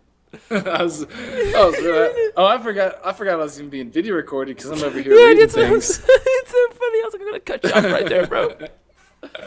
No, it was just funny hearing you say ninjas like that. For some reason, I stopped playing when you said ninjas. It came out. It was like the fact that there was a beat behind him saying that made me uncomfortable.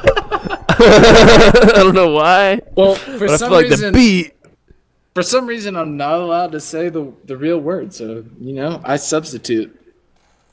Do you don't want to go deep into that, right? I talked to some black lady about it today, and she said it's just a fucking word. And she said I say that shit all the goddamn time. I like saying that shit to people, man. I say that shit to people. She's like, I'll say it to anybody. I was like, I got it, dude, for real. Then you were like, hey, my name is Christian. I'm a white guy, and fuck ninjas. But for real? No. We just came to the conclusion that it's like I was surprised that she had the nuance. This is the same cornstarch lady. I'm surprised that she had the nuanced idea of being like, yeah, man, it's just a word. Words are words, man. You can just look somebody in the eyes and see what they mean by something, man. You know what I mean? I mean, that's how I feel about it. You ever go past somebody and they're like, "What's up, bro?" But it's like the way they looked at you, you're like, "Whoa!" Like that's something that a nice person would say, but the way you said it, you meant it's not cool. You meant it in a very mean way, whatever it was. So it's like, yeah, it's a very. I feel like it's the same thing. Everything varies.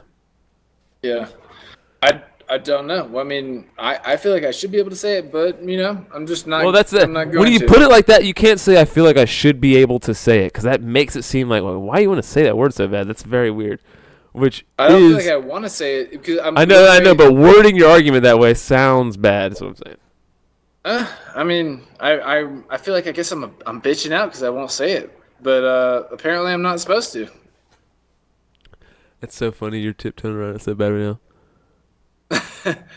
I mean, I feel like I should be able to. If you dude, Quentin Tarantino said it in his own movie to Jamie Foxx, by the way. Yeah, but that was in an old Exactly.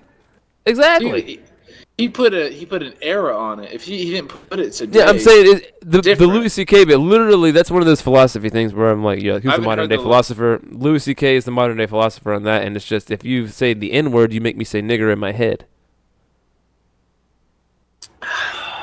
So it's like when you say the N word, you're making me think what you're actually saying. So it's like just like saying the F word. Like I know you're saying fuck, and you're making me think fuck in my head. If you say F you, I know you just said fuck you, and that's what I registered that in my head. So if somebody says, oh, something about the N word, somebody said the N word instead of saying someone said nigger, then it's like, obviously that's benign as fuck a thing to say, right? It's just like I'm literally reporting something that happened, but it's like there's no wrongness in that. But if you're like fucking doing a Kramer, like when that was the one time when it was like, oh dude, like that's fucking like that's the difference, dude. When just a dude screaming like he's a nigger, he was yelling it like a fucking lunatic, dude. You never heard about that? Who said that? Dude, Kramer. No. Michael Richards, I think his name is, dude. Dude, there's a video online.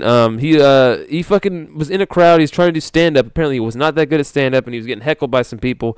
And then literally his fucking default, like he got so uncomfortable he couldn't handle anyone, couldn't handle the pressure of whatever was going on, and he freaked out, and that's what he started screaming, he's a nigger, yelling it like that, dude. And that's why you haven't heard anything from that Kramer guy ever again, dude. Nobody wants to talk to that dude after that. It's like, that's how you react to that situation, dude?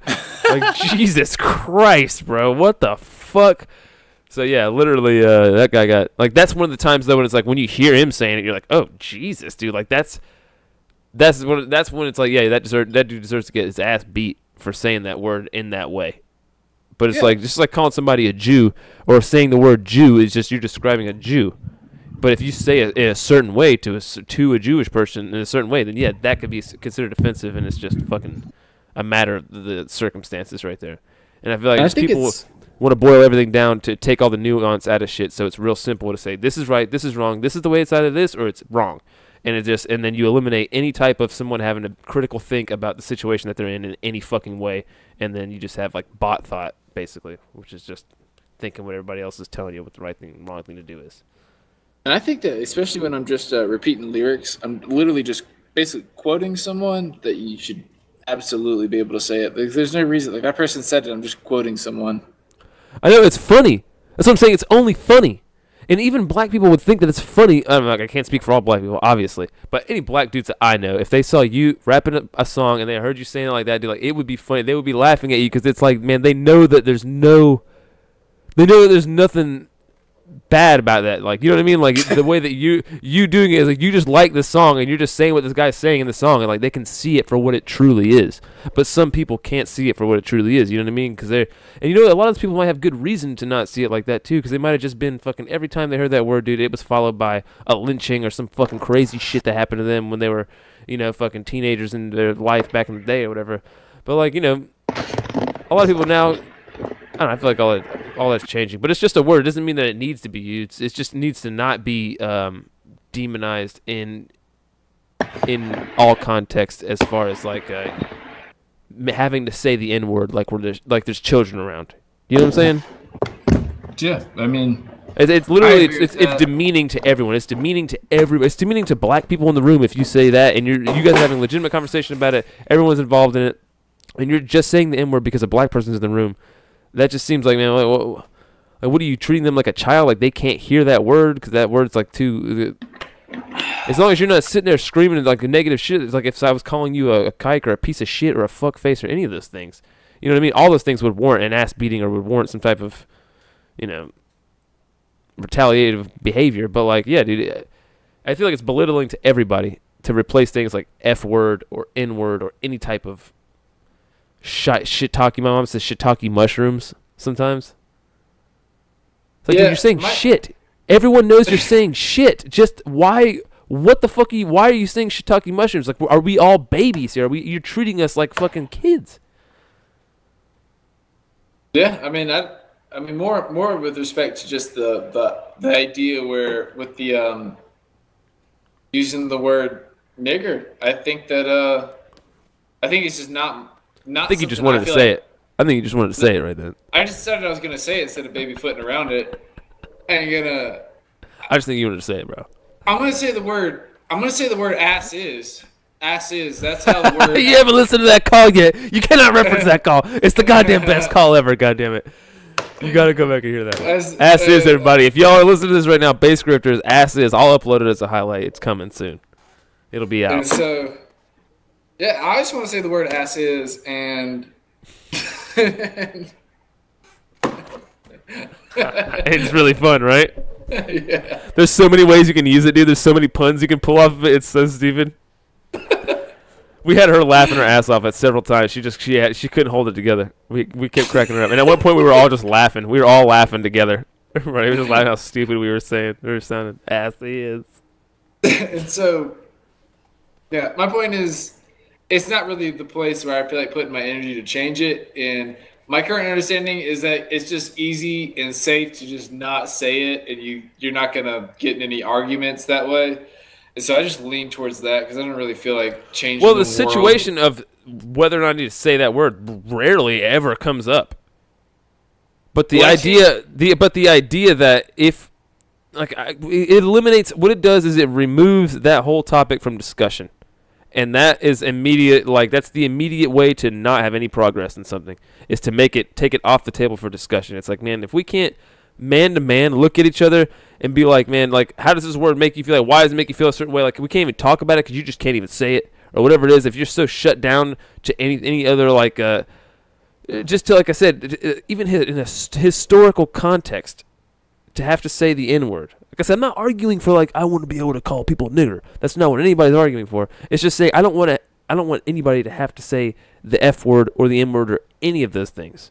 I feel like that inherently is belittling to everybody, dude. It's like we're all fucking too immature to hear something because it's too harmful to hear a word.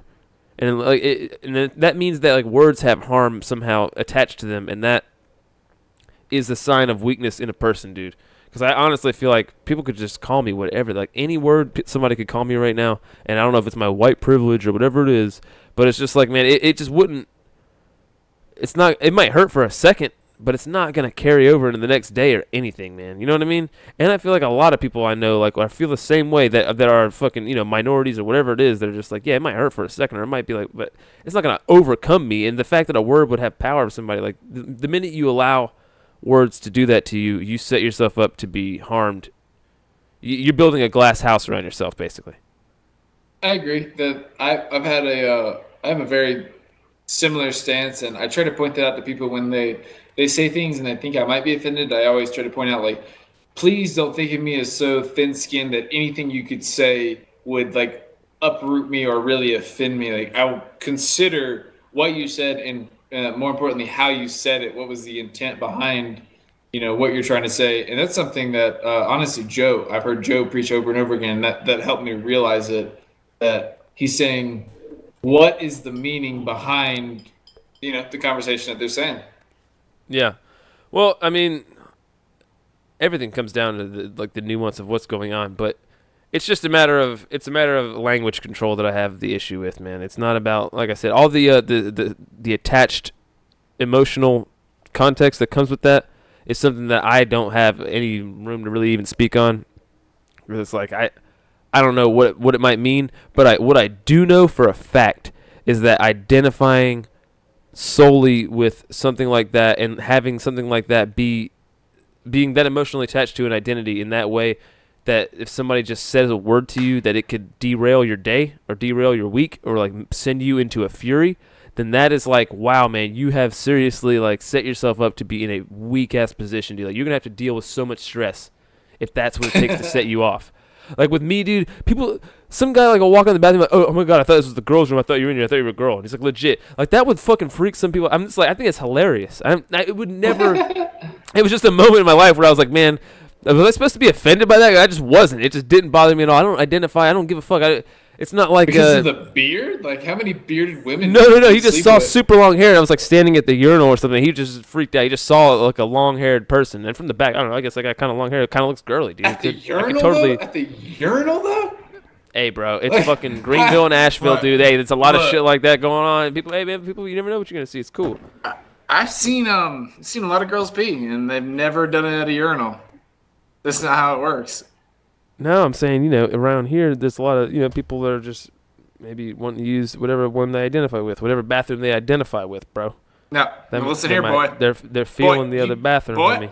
boy, you're gonna learn. You're gonna learn. That's just the way it is. If a chick was to piss in a urinal, though, would she stand in front of it, or would she turn around and sit backwards? Which way do you think? I think it'd be slightly more comfortable to turn back around. This is the best. This is the most pure, serious bullshit topic right here. It's something that we have no idea of any context or zero information about how that even works. Me or Sterling could literally, we couldn't within 12 hours time even give you a remote approximation of a direction that a female piss stream would go in, as that where the context of their body or pussy would be. I'd do it in 12 hours. I got a girlfriend. We get in on this. Bitch, you're gonna have to piss sooner or later. Drink. That's what you just go. You just get her a fucking gallon of water, and you're like, we're going to the urinal. We're going to the urinal. I'm shutting the door, barring the door. Just you, me, and the urinal. You gonna learn today. Dude, you want to hear a joke that I heard when I was like 11 or 12 by this redneck kid from his redneck dad who we watched all his dad's porn. Well, this was the first place that I saw the porn where the guy sticks his head in the chick's vagina that me and Mike rewatched recently on Base Scriptures podcast. Shout out. Fucking that it was like literally like a Guar video, like claymation pussy that they created. Like it was not real at all. But back in the day, I remember me and this kid were freaking out. Like, whoa, like we thought it was all real.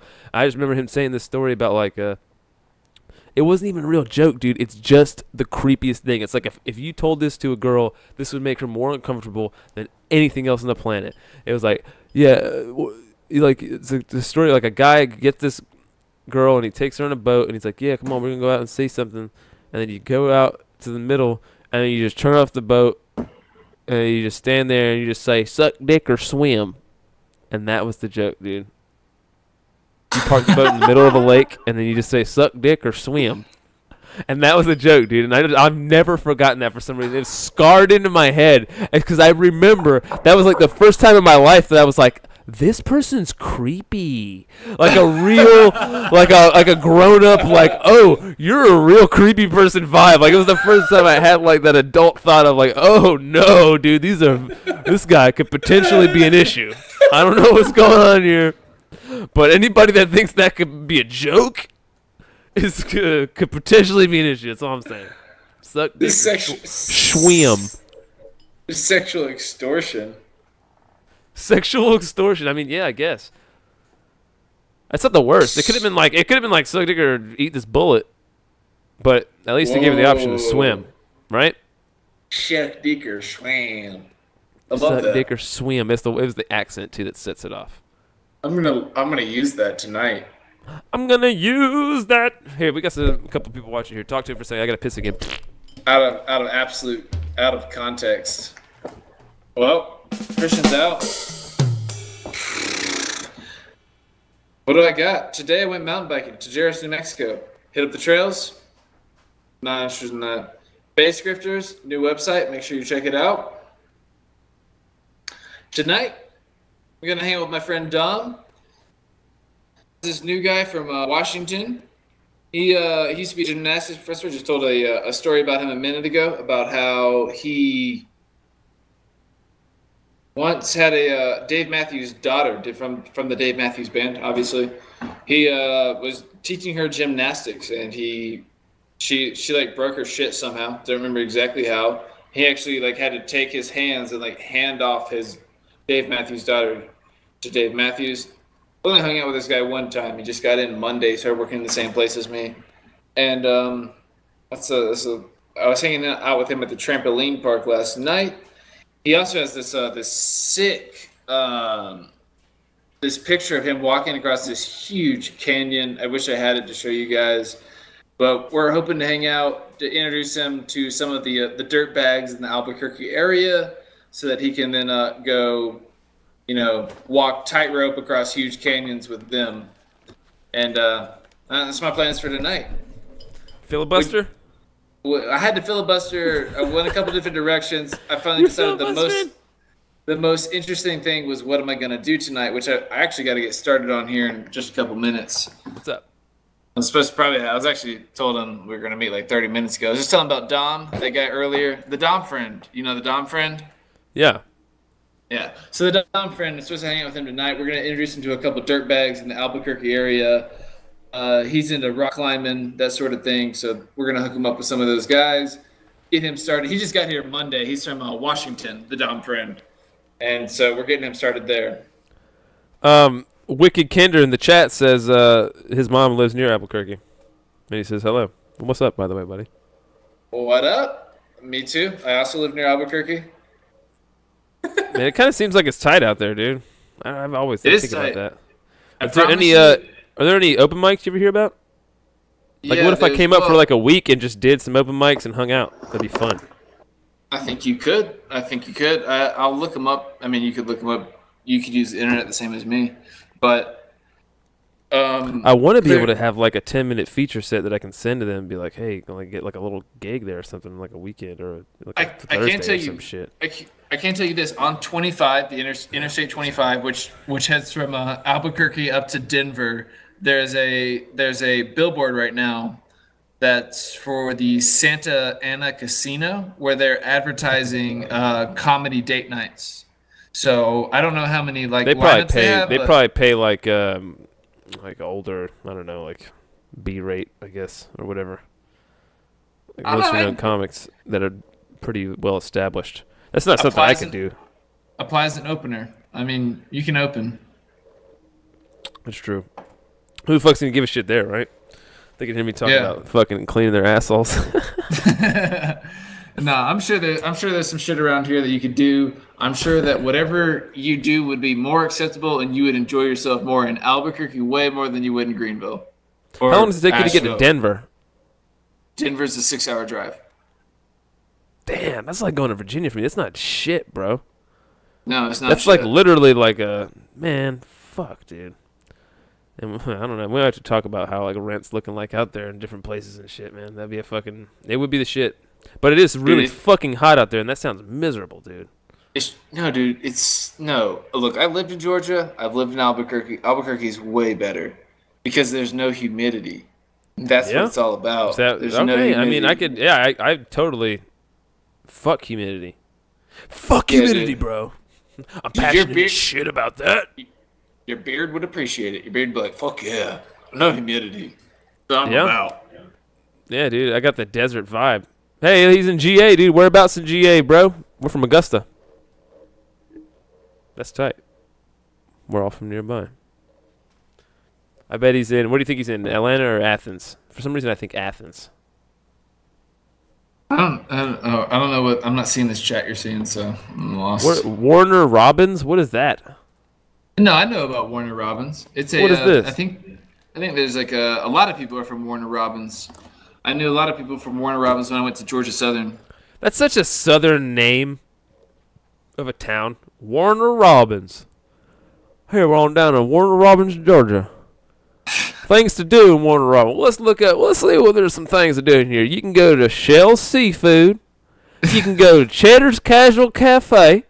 You can check out the taco shed down there. They've got 4.7 stars.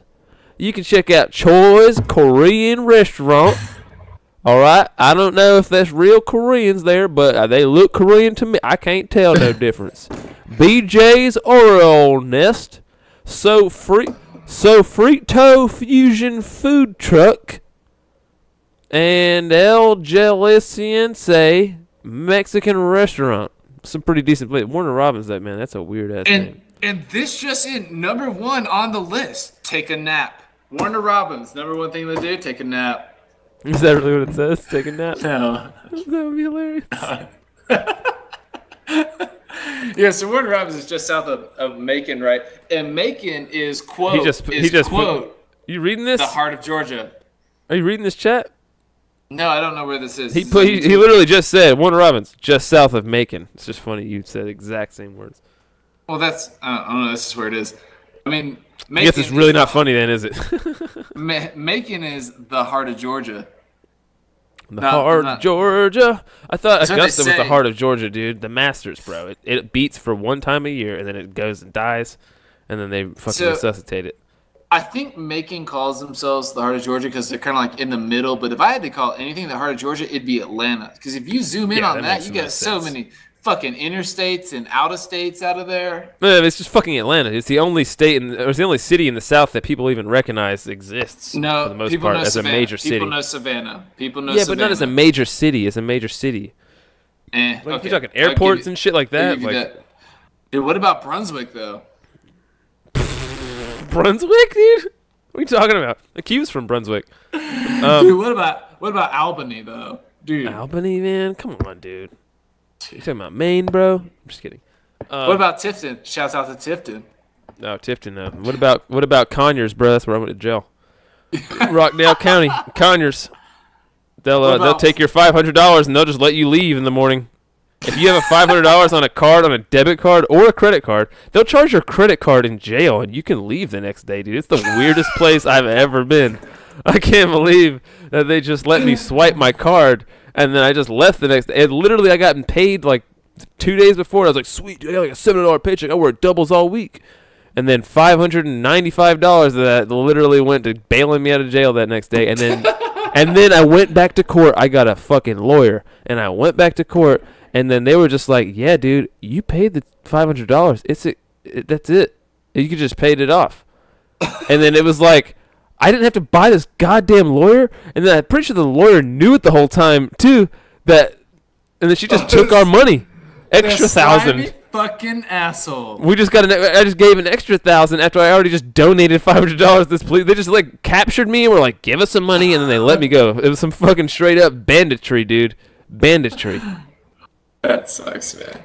Although at this place, that was the place where I did stuff the weed under the seat in the cop car as he was driving me there because I had it in my sock. And then he pulled the seat out. He pulled me out of the car when we got to the place, and then he pulled the seat out of the car and he was like, "Yep," and then he just grabbed it. Like apparently he knew that I did that. I don't know how I fucked it up, but he literally. It was like the most. I was like, "What? The seat pulls out?" He just pulled the seat out like it was a fucking Lego, dude. Wow. It was like I was in a movie. Like it was like a scene in a funny scene in a movie, and it was like, oh yeah, you're gonna hide your shit in the seat, and it was like, oh no, the seat pops out with one arm. Like it was like he just popped the seat out and was like, there's the weed, and he's like, how did you know? Like what? How'd you even pop the seat out? The seat comes off like that? Like what? No seats come out. The whole back seat pops out because it's like it's designed for people to stuff shit back in there, man. They know. Wow. Yeah, you can't get dick past. Dude. You can't get dick past these motherfuckers, dude. And he pulled it out with such confidence. I was like, it blew my mind. It was hilarious. Talking about things like tricky shit cops do. I want to talk about this one time I was heading down from Atlanta to Savannah, that city I just talked about, and we left Atlanta for St. Patty's Day weekend. That's what's going on. We're going down to Savannah for St. Patrick's Day because they have this huge festival, and my roommate's girlfriend at the time happened to live there. She went to school there. So we're going down there. On the way down there is a disc golf course that I want to play. So we leave Atlanta. We're leaving my house. I have a cigarette with a one-hitter of weed at the top of it. I smoke that. You're infamous for that. Yeah, that was my thing. I just a little. I'm not trying to get it done. So I did that. And I had the windows down in the car that we were driving, threw it down, whatever. We play disc golf. We drive. Savannah's a 4-hour drive. We drive like 2 hours. We're halfway. Play disc golf about an hour or so. Head back in the car. We're heading out, and we'd stop for some beer at a gas station. I've never had a beer and drive, but I'm gonna say right now, Jeff was like, "Hey man, you want a beer?" I was like, "You know what? I'll be fine if I have one beer and drive on the interstate." So I did that. I'm not proud of it, but I did it. That's really not that bad, honestly, dude. It's not that bad compared to most things. The drunk driving laws are there for a reason, dude. And it's not for the guy who drinks one beer and drives on the highway. I don't think that. It's not. I mean, unless you're a fucking like you weigh like 70 pounds or something. It's not the best. It's not the best idea, not the worst idea, but I did it. So we're driving down the road, right? This is the first time I've ever had an open beer in my car. Just driving down the road, like, here we go. Yeah, this is the thing. Then there's like this those road signs that are like, this thing's closed. That road sign says DUI checkpoint ahead. I'm like, great. Of course, the fucking one time I ever open a beer, there's a goddamn DUI checkpoint. And I look at zero tolerance, right? I was like, yeah, Georgia, zero tolerance. Jeff, zero fucking tolerance, brother. What do we do? Jeff, what do we do? Jeff's like, I don't know. Like, obviously, Jeff doesn't know what the fuck to do. He didn't know that sign was going to be there. So yeah. Jeff grabs both the beers, and they were bottles. He twists the caps back on and sticks them back in the bottle. And I was like, should I pull off on this exit right here? And he's like, I don't know. And I was like, I'm pulling off on the exit, man. And He's basically like, bro, this is your problem. You're driving. I don't have any answers for you. You got to deal with this. Basically. I mean, in a sense. And so I pull off on the exit, and as I'm pulling off, dude, I go, wait, this is the real DUI checkpoint right here. Same situation, dude. Like, just tricky cop bullshit. You pull off on the exit, and I was like, dude, this is the real checkpoint. And you pull up, and you can see as you're pulling off on the exit, up ahead, they'd put cop cars that we could see, and they had their lights on there underneath the bridge. I was like, how on the interstate do they have a DUI checkpoint? This is crazy. Because they don't. It's on the exit. If you're like scared, you pull off. So you pull it off. We pull it off on the exit, and it's like, hey, boys. We pull up. We got here are the cops. Like, what you doing, boys? And we're just like, I like froze for like all of 30 seconds. Then I go, no, you didn't. I did. And then I looked at him. I was like, I had to pee. I just got off here. He was like, you got off here to pee? I was like, yeah, I was just gonna pee in the woods. And that was the best. I mean, that was probably the best answer I had. Really, that's the most. That's like, you can't really argue with that at all. Yeah. Like, well, I mean, he probably, and you probably did have to piss at least a little bit. You could have pissed a little bit for him. I could have pissed. I could have. Yeah, exactly. It's like, man, I mean, I got to piss, dude. And he probably was like, yeah, sure, he probably got to piss. Maybe he just had to take a damn piss. What was funny is he then tells me, he was like telling me, no, he told me there was 2 correct answers. He told me what the correct answers were. I don't know. Oh, really? Oh, wait, what are the correct answers to that question for everybody here? Dude, bless us all with this information. No, it was specific to this location. So the specific to this location, there was 2 answers. It was either like the racetrack or some other town. He was like, you're either heading to the races or you're heading to the town. That's the only reason that's you get probably, off here. if you're in the South, that's probably a safe bank. If you get pulled over by a cop and you don't have an actual reason why you're going to wherever you are to actually get drugs or whatever it is, you just say, I'm going to the races. And he'll just be like, all right. He doesn't know if it's a drag race or a horse race or a fucking car race. He doesn't know what's going on, but he's like, I believe you. Whatever it is, sir, I believe you. In Aiken, South Carolina, they fucking race goddamn lobsters. You can race that shit. He says Wicked Kinder says he knows which exit you are on. Infamous exit, bro. Apparently, that exit is known for having the fucking the man chilling out on that shit. Yeah, that's the worst, dude. They tricked me, but dude, here's the thing: they didn't get me because I just had the one hitter. Got away. That could have ruined my life, though. The one hitter? What do you mean? Oh yeah, just in the cigarette. Yeah. Oh, I forgot the whole story. So the rest of the story is they're like, nope, you didn't answer one of the 2 correct answers, and then they pulled it. Can you pull off to the side? I was like, Jeff, do I pull off to the side? He was like, yeah. Like, I was asking Jeff about everything that they're like. They totally pull off to the side. Don't do that, Jeff. No, Jeff. Should I give him my license and registration right now, or should I wait? And the cops is like, why are you asking him all these questions that I'm asking you, sir? I'm standing right here. And so we had to pull off to the side, and then we had to tell him Jeff had his pistol with him in the glove box. Oh, so then we had to tell him we had a firearm with us. And then they brought the dog around, and then they pulled out the firearm, and then they found Jeff had like a bottle of rye that he'd bought the day before, had a little bit at our house that night, and then we left the next morning. And they found that in there and charged us with an open container. But the thing is, they didn't find the beers that he had screwed the tops back on and put them in the thing. I don't exactly know what happened. Those? I don't know, dude. How did they find? They dug into his book bag and pulled out that rye whiskey and dumped it out and charged us $200. And then they let us go. 200. Dude, cops just need to come with the thing that attaches to the phone now. The card swiper, dude, the stripe. The square. Square. And just be like, here you go, bro. You just want to take care of all this right now and we can just drive you home. We can just this is actually just the most expensive taxi service. That's what cop cars are just going to eventually turn into the most expensive taxi service.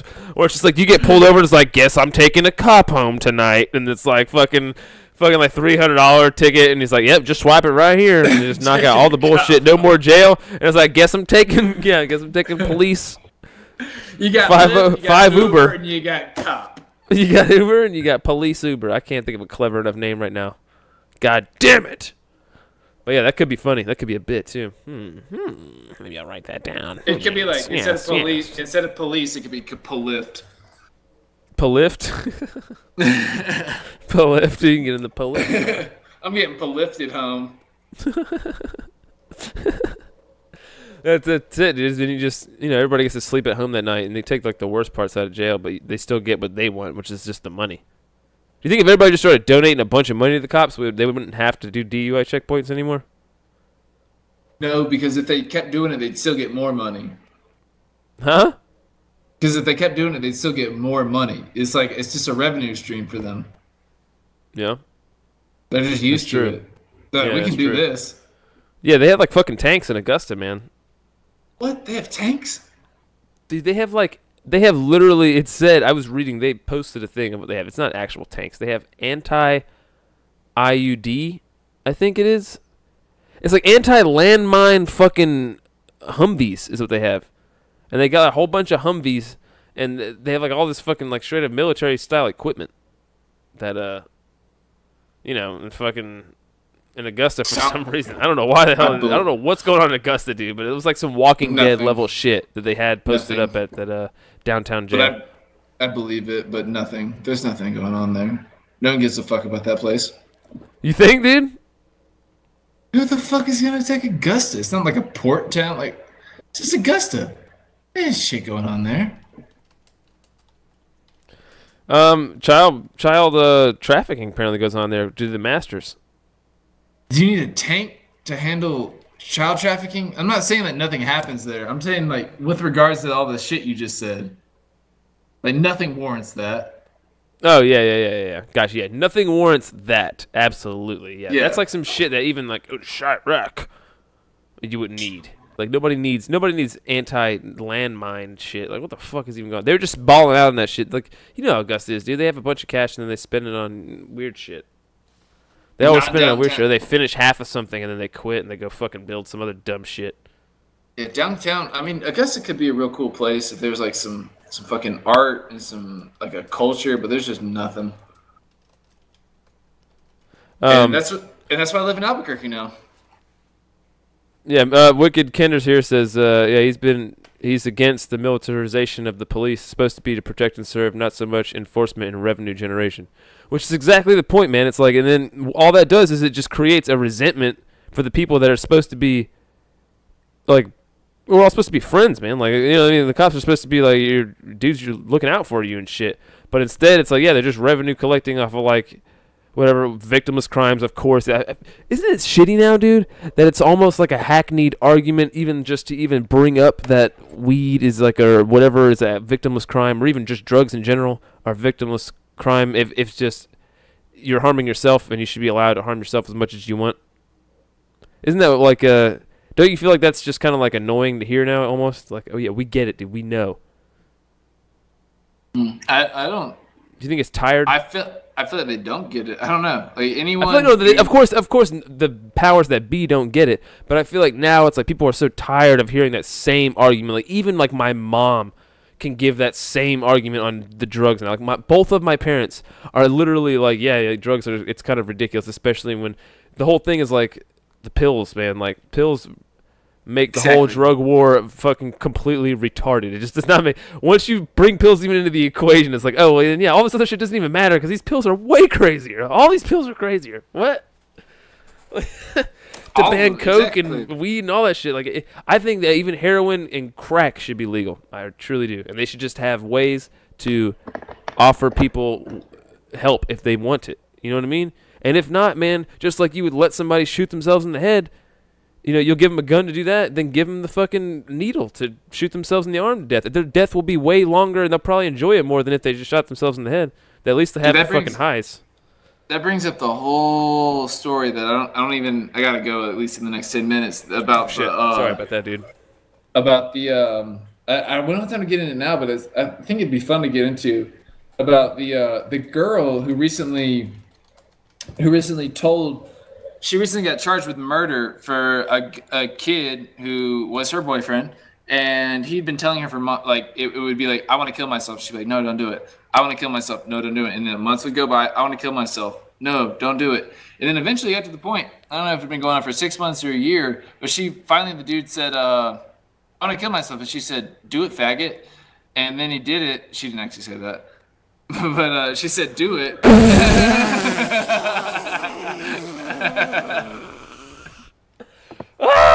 What? She said, do it. Right? Because she was tired of You hearing threw me about for it, a right? loop, dude. You threw me for a loop. That was a good one, dude. I was like, what? Gee, this story took a fucking turn, dude. Yeah. Put her in jail. She's a real asshole. No, but she really did say do it. She was basically, yeah, you should kill yourself. And so then, like, he went and killed himself. And now she's been charged with, like, some sort of second-degree manslaughter or something because that guy went and killed himself. That's fucked up. I don't think that you should be able to kill, like, because recently. How do they know? Well, I don't know. That's text messages. Recently my girlfriend had a friend from like high school who she's been hanging out with forever, and she was talking about killing herself, and she was doing a very similar thing where it was just like, I want to kill myself, and then my girlfriend said, no, don't do it. And then a couple months would go by, and she'd be like, I want to kill myself, and then my girlfriend would say, no, don't do it. And then eventually got to the point where she was talking to me about it, and I was like, just tell her to do it, faggot. And then she was like, no, I can't because there's this girl on trial who's about to get charged with murder. And I was like, no, they aren't going to do that. dude. And There's then literally nothing is worth having that on your conscience. It's not worth saying it. It's not worth it, dude. Literally, I would rather spend an eternity of telling them no, don't do it, than even for fucking one moment live in the world of I told someone to kill themselves and they killed themselves, bro. You're like, are you fucking your life is over. If you told someone to kill themselves and they killed themselves, your life's over, bro. You are not the same dude. You just turned into a new guy. You just turned into Sterling after the most horrific thing that could happen in life almost happened to you. What? That's like the hardest thing on your conscience. I just told him to kill himself, and then they did, dude. part of the thing is you're thinking they're not going to do it. That's part of the thing, right? Because they've said it that's what makes it times. even worse. That's what makes it even worse. That's what makes it psychologically breaking. That's why it would be the most damning thing, is because you were like, you would not be expecting it, and then it would happen, and then you'd be fucking, yeah, devastated by that shit. Yeah. Well, I don't feel like. I guess I would be. I can't actually say what would happen. No, it's never happened to me, right? Hang on. This is good. Sorry. I don't even want to talk about this kind of shit right now. But the Wicked Kender just as the last 2 tickets that he had gotten. I meant to talk about this a minute ago. Seatbelt violation and eating chips while driving. Granted, I had the bag turned up trying to get the crumbs, which is hilarious to even think about. But just, dude, you got pulled over for chip eating, bro? They were like, dude, you're smashing those chips too goddamn hard. We saw you in there smashing those chips. I'd be pissed. What else can you not do? Can you pull somebody over for being hysterical, like if they're crying their eyes out? Was that in the city or in the country? Had to be in the country, right? Yeah, was that a country or city situation where he's in whatever that place is, Warner Robins? Warner Robins, yeah. Just south of Macon. just south of Macon. The heart of Georgia. City area, he says. City area. Shitty. Wow. I was guessing country just because there'd be more bored cops. But, wow. Yeah, man. That's the chips. He must have been really smashing those chips, dude. He must have been getting it in. Like, he must have been fucking like, come on. Like when that little bit stuck in the corner, dude, and you're like kind of twisting your fingers on it, like rubbing it, like, come on, get out of there. Pushing the corner out. You flick it a couple times, give it a good thump. Get that shit out, dude. It's blasting on your face. He could see you. It was getting in your eyes and shit. He's like, this is not safe. Clearly, this is not. This guy might as well be pepper spraying himself right now. Are those salt and vinegar chips, son? Jesus Christ, you could have killed all of us. I guess it was. So they charged you with probably like distracted driving, I'm guessing, instead of like, they obviously can't charge you with eating chips while driving. It has to be something like, yeah, distracted while driving. But then, man, that's so relative. What the fuck? He said yes. By the way, one state just upped their distracted driving laws for cell phones. Like if there's, it became very serious to be on your cell phone, which I think I'm in favor of. I'm in favor of getting these goddamn self-driving cars going so I can play on my fucking phone and not have to worry about it. Yep. Oh yeah, amen, brother. That's just the way it is. Amen. Hey, brother, I just want to be on a big old Hot Wheel track, just flying through to my job every day on my commute. I just want to be on a big old Hot Wheel track. I'm waiting for the Spaghetti Junction to have a loop-de-loop. And then all the rednecks find out it's public transportation paid for by the government, and they're like, "Fuck that! Hell no! That means I'm paying for it. Ain't no public transportation." This ain't no public transportation. All right, we're gonna call it. It's been a 3-hour cast. This has been a good shit though. Holy shit! If you're watching, dude, yeah. If you're watching, fucking, we also do Base Grifters podcast, which is a prank call podcast, Friday and Sundays, 2 a week. Patreon.com/Base Grifters, BaseGrifters.com. Lots of music mashups. We do beats. We do fucking comedy shit. All kinds of stuff on there. Serious bullshit. Got previous episodes in there too. So yeah, man. Thanks for hanging out. Wicked Kinder for interacting with us. That's what's up. What's Grifter Thrones? Oh yeah, Grifter Thrones, dude. Coming up soon. If you like Game of Thrones, fucking, we're gonna watch the episode, and then a couple days later, we're gonna fucking rewatch it on podcast lined up, and we'll fucking talk shit about it the whole time and have fun. We roll coal on their asses. We'll see how well a damn self-driving car can do when I roll coal on their asses. Is what Wicked says. Hell yeah. Ain't no public transportation. Ain't no public transportation, brother. All right, man. We appreciate you chilling that, dude. And yeah, we'll catch you guys later, man. Thanks for fucking listening. Thanks for listening. Later, guys.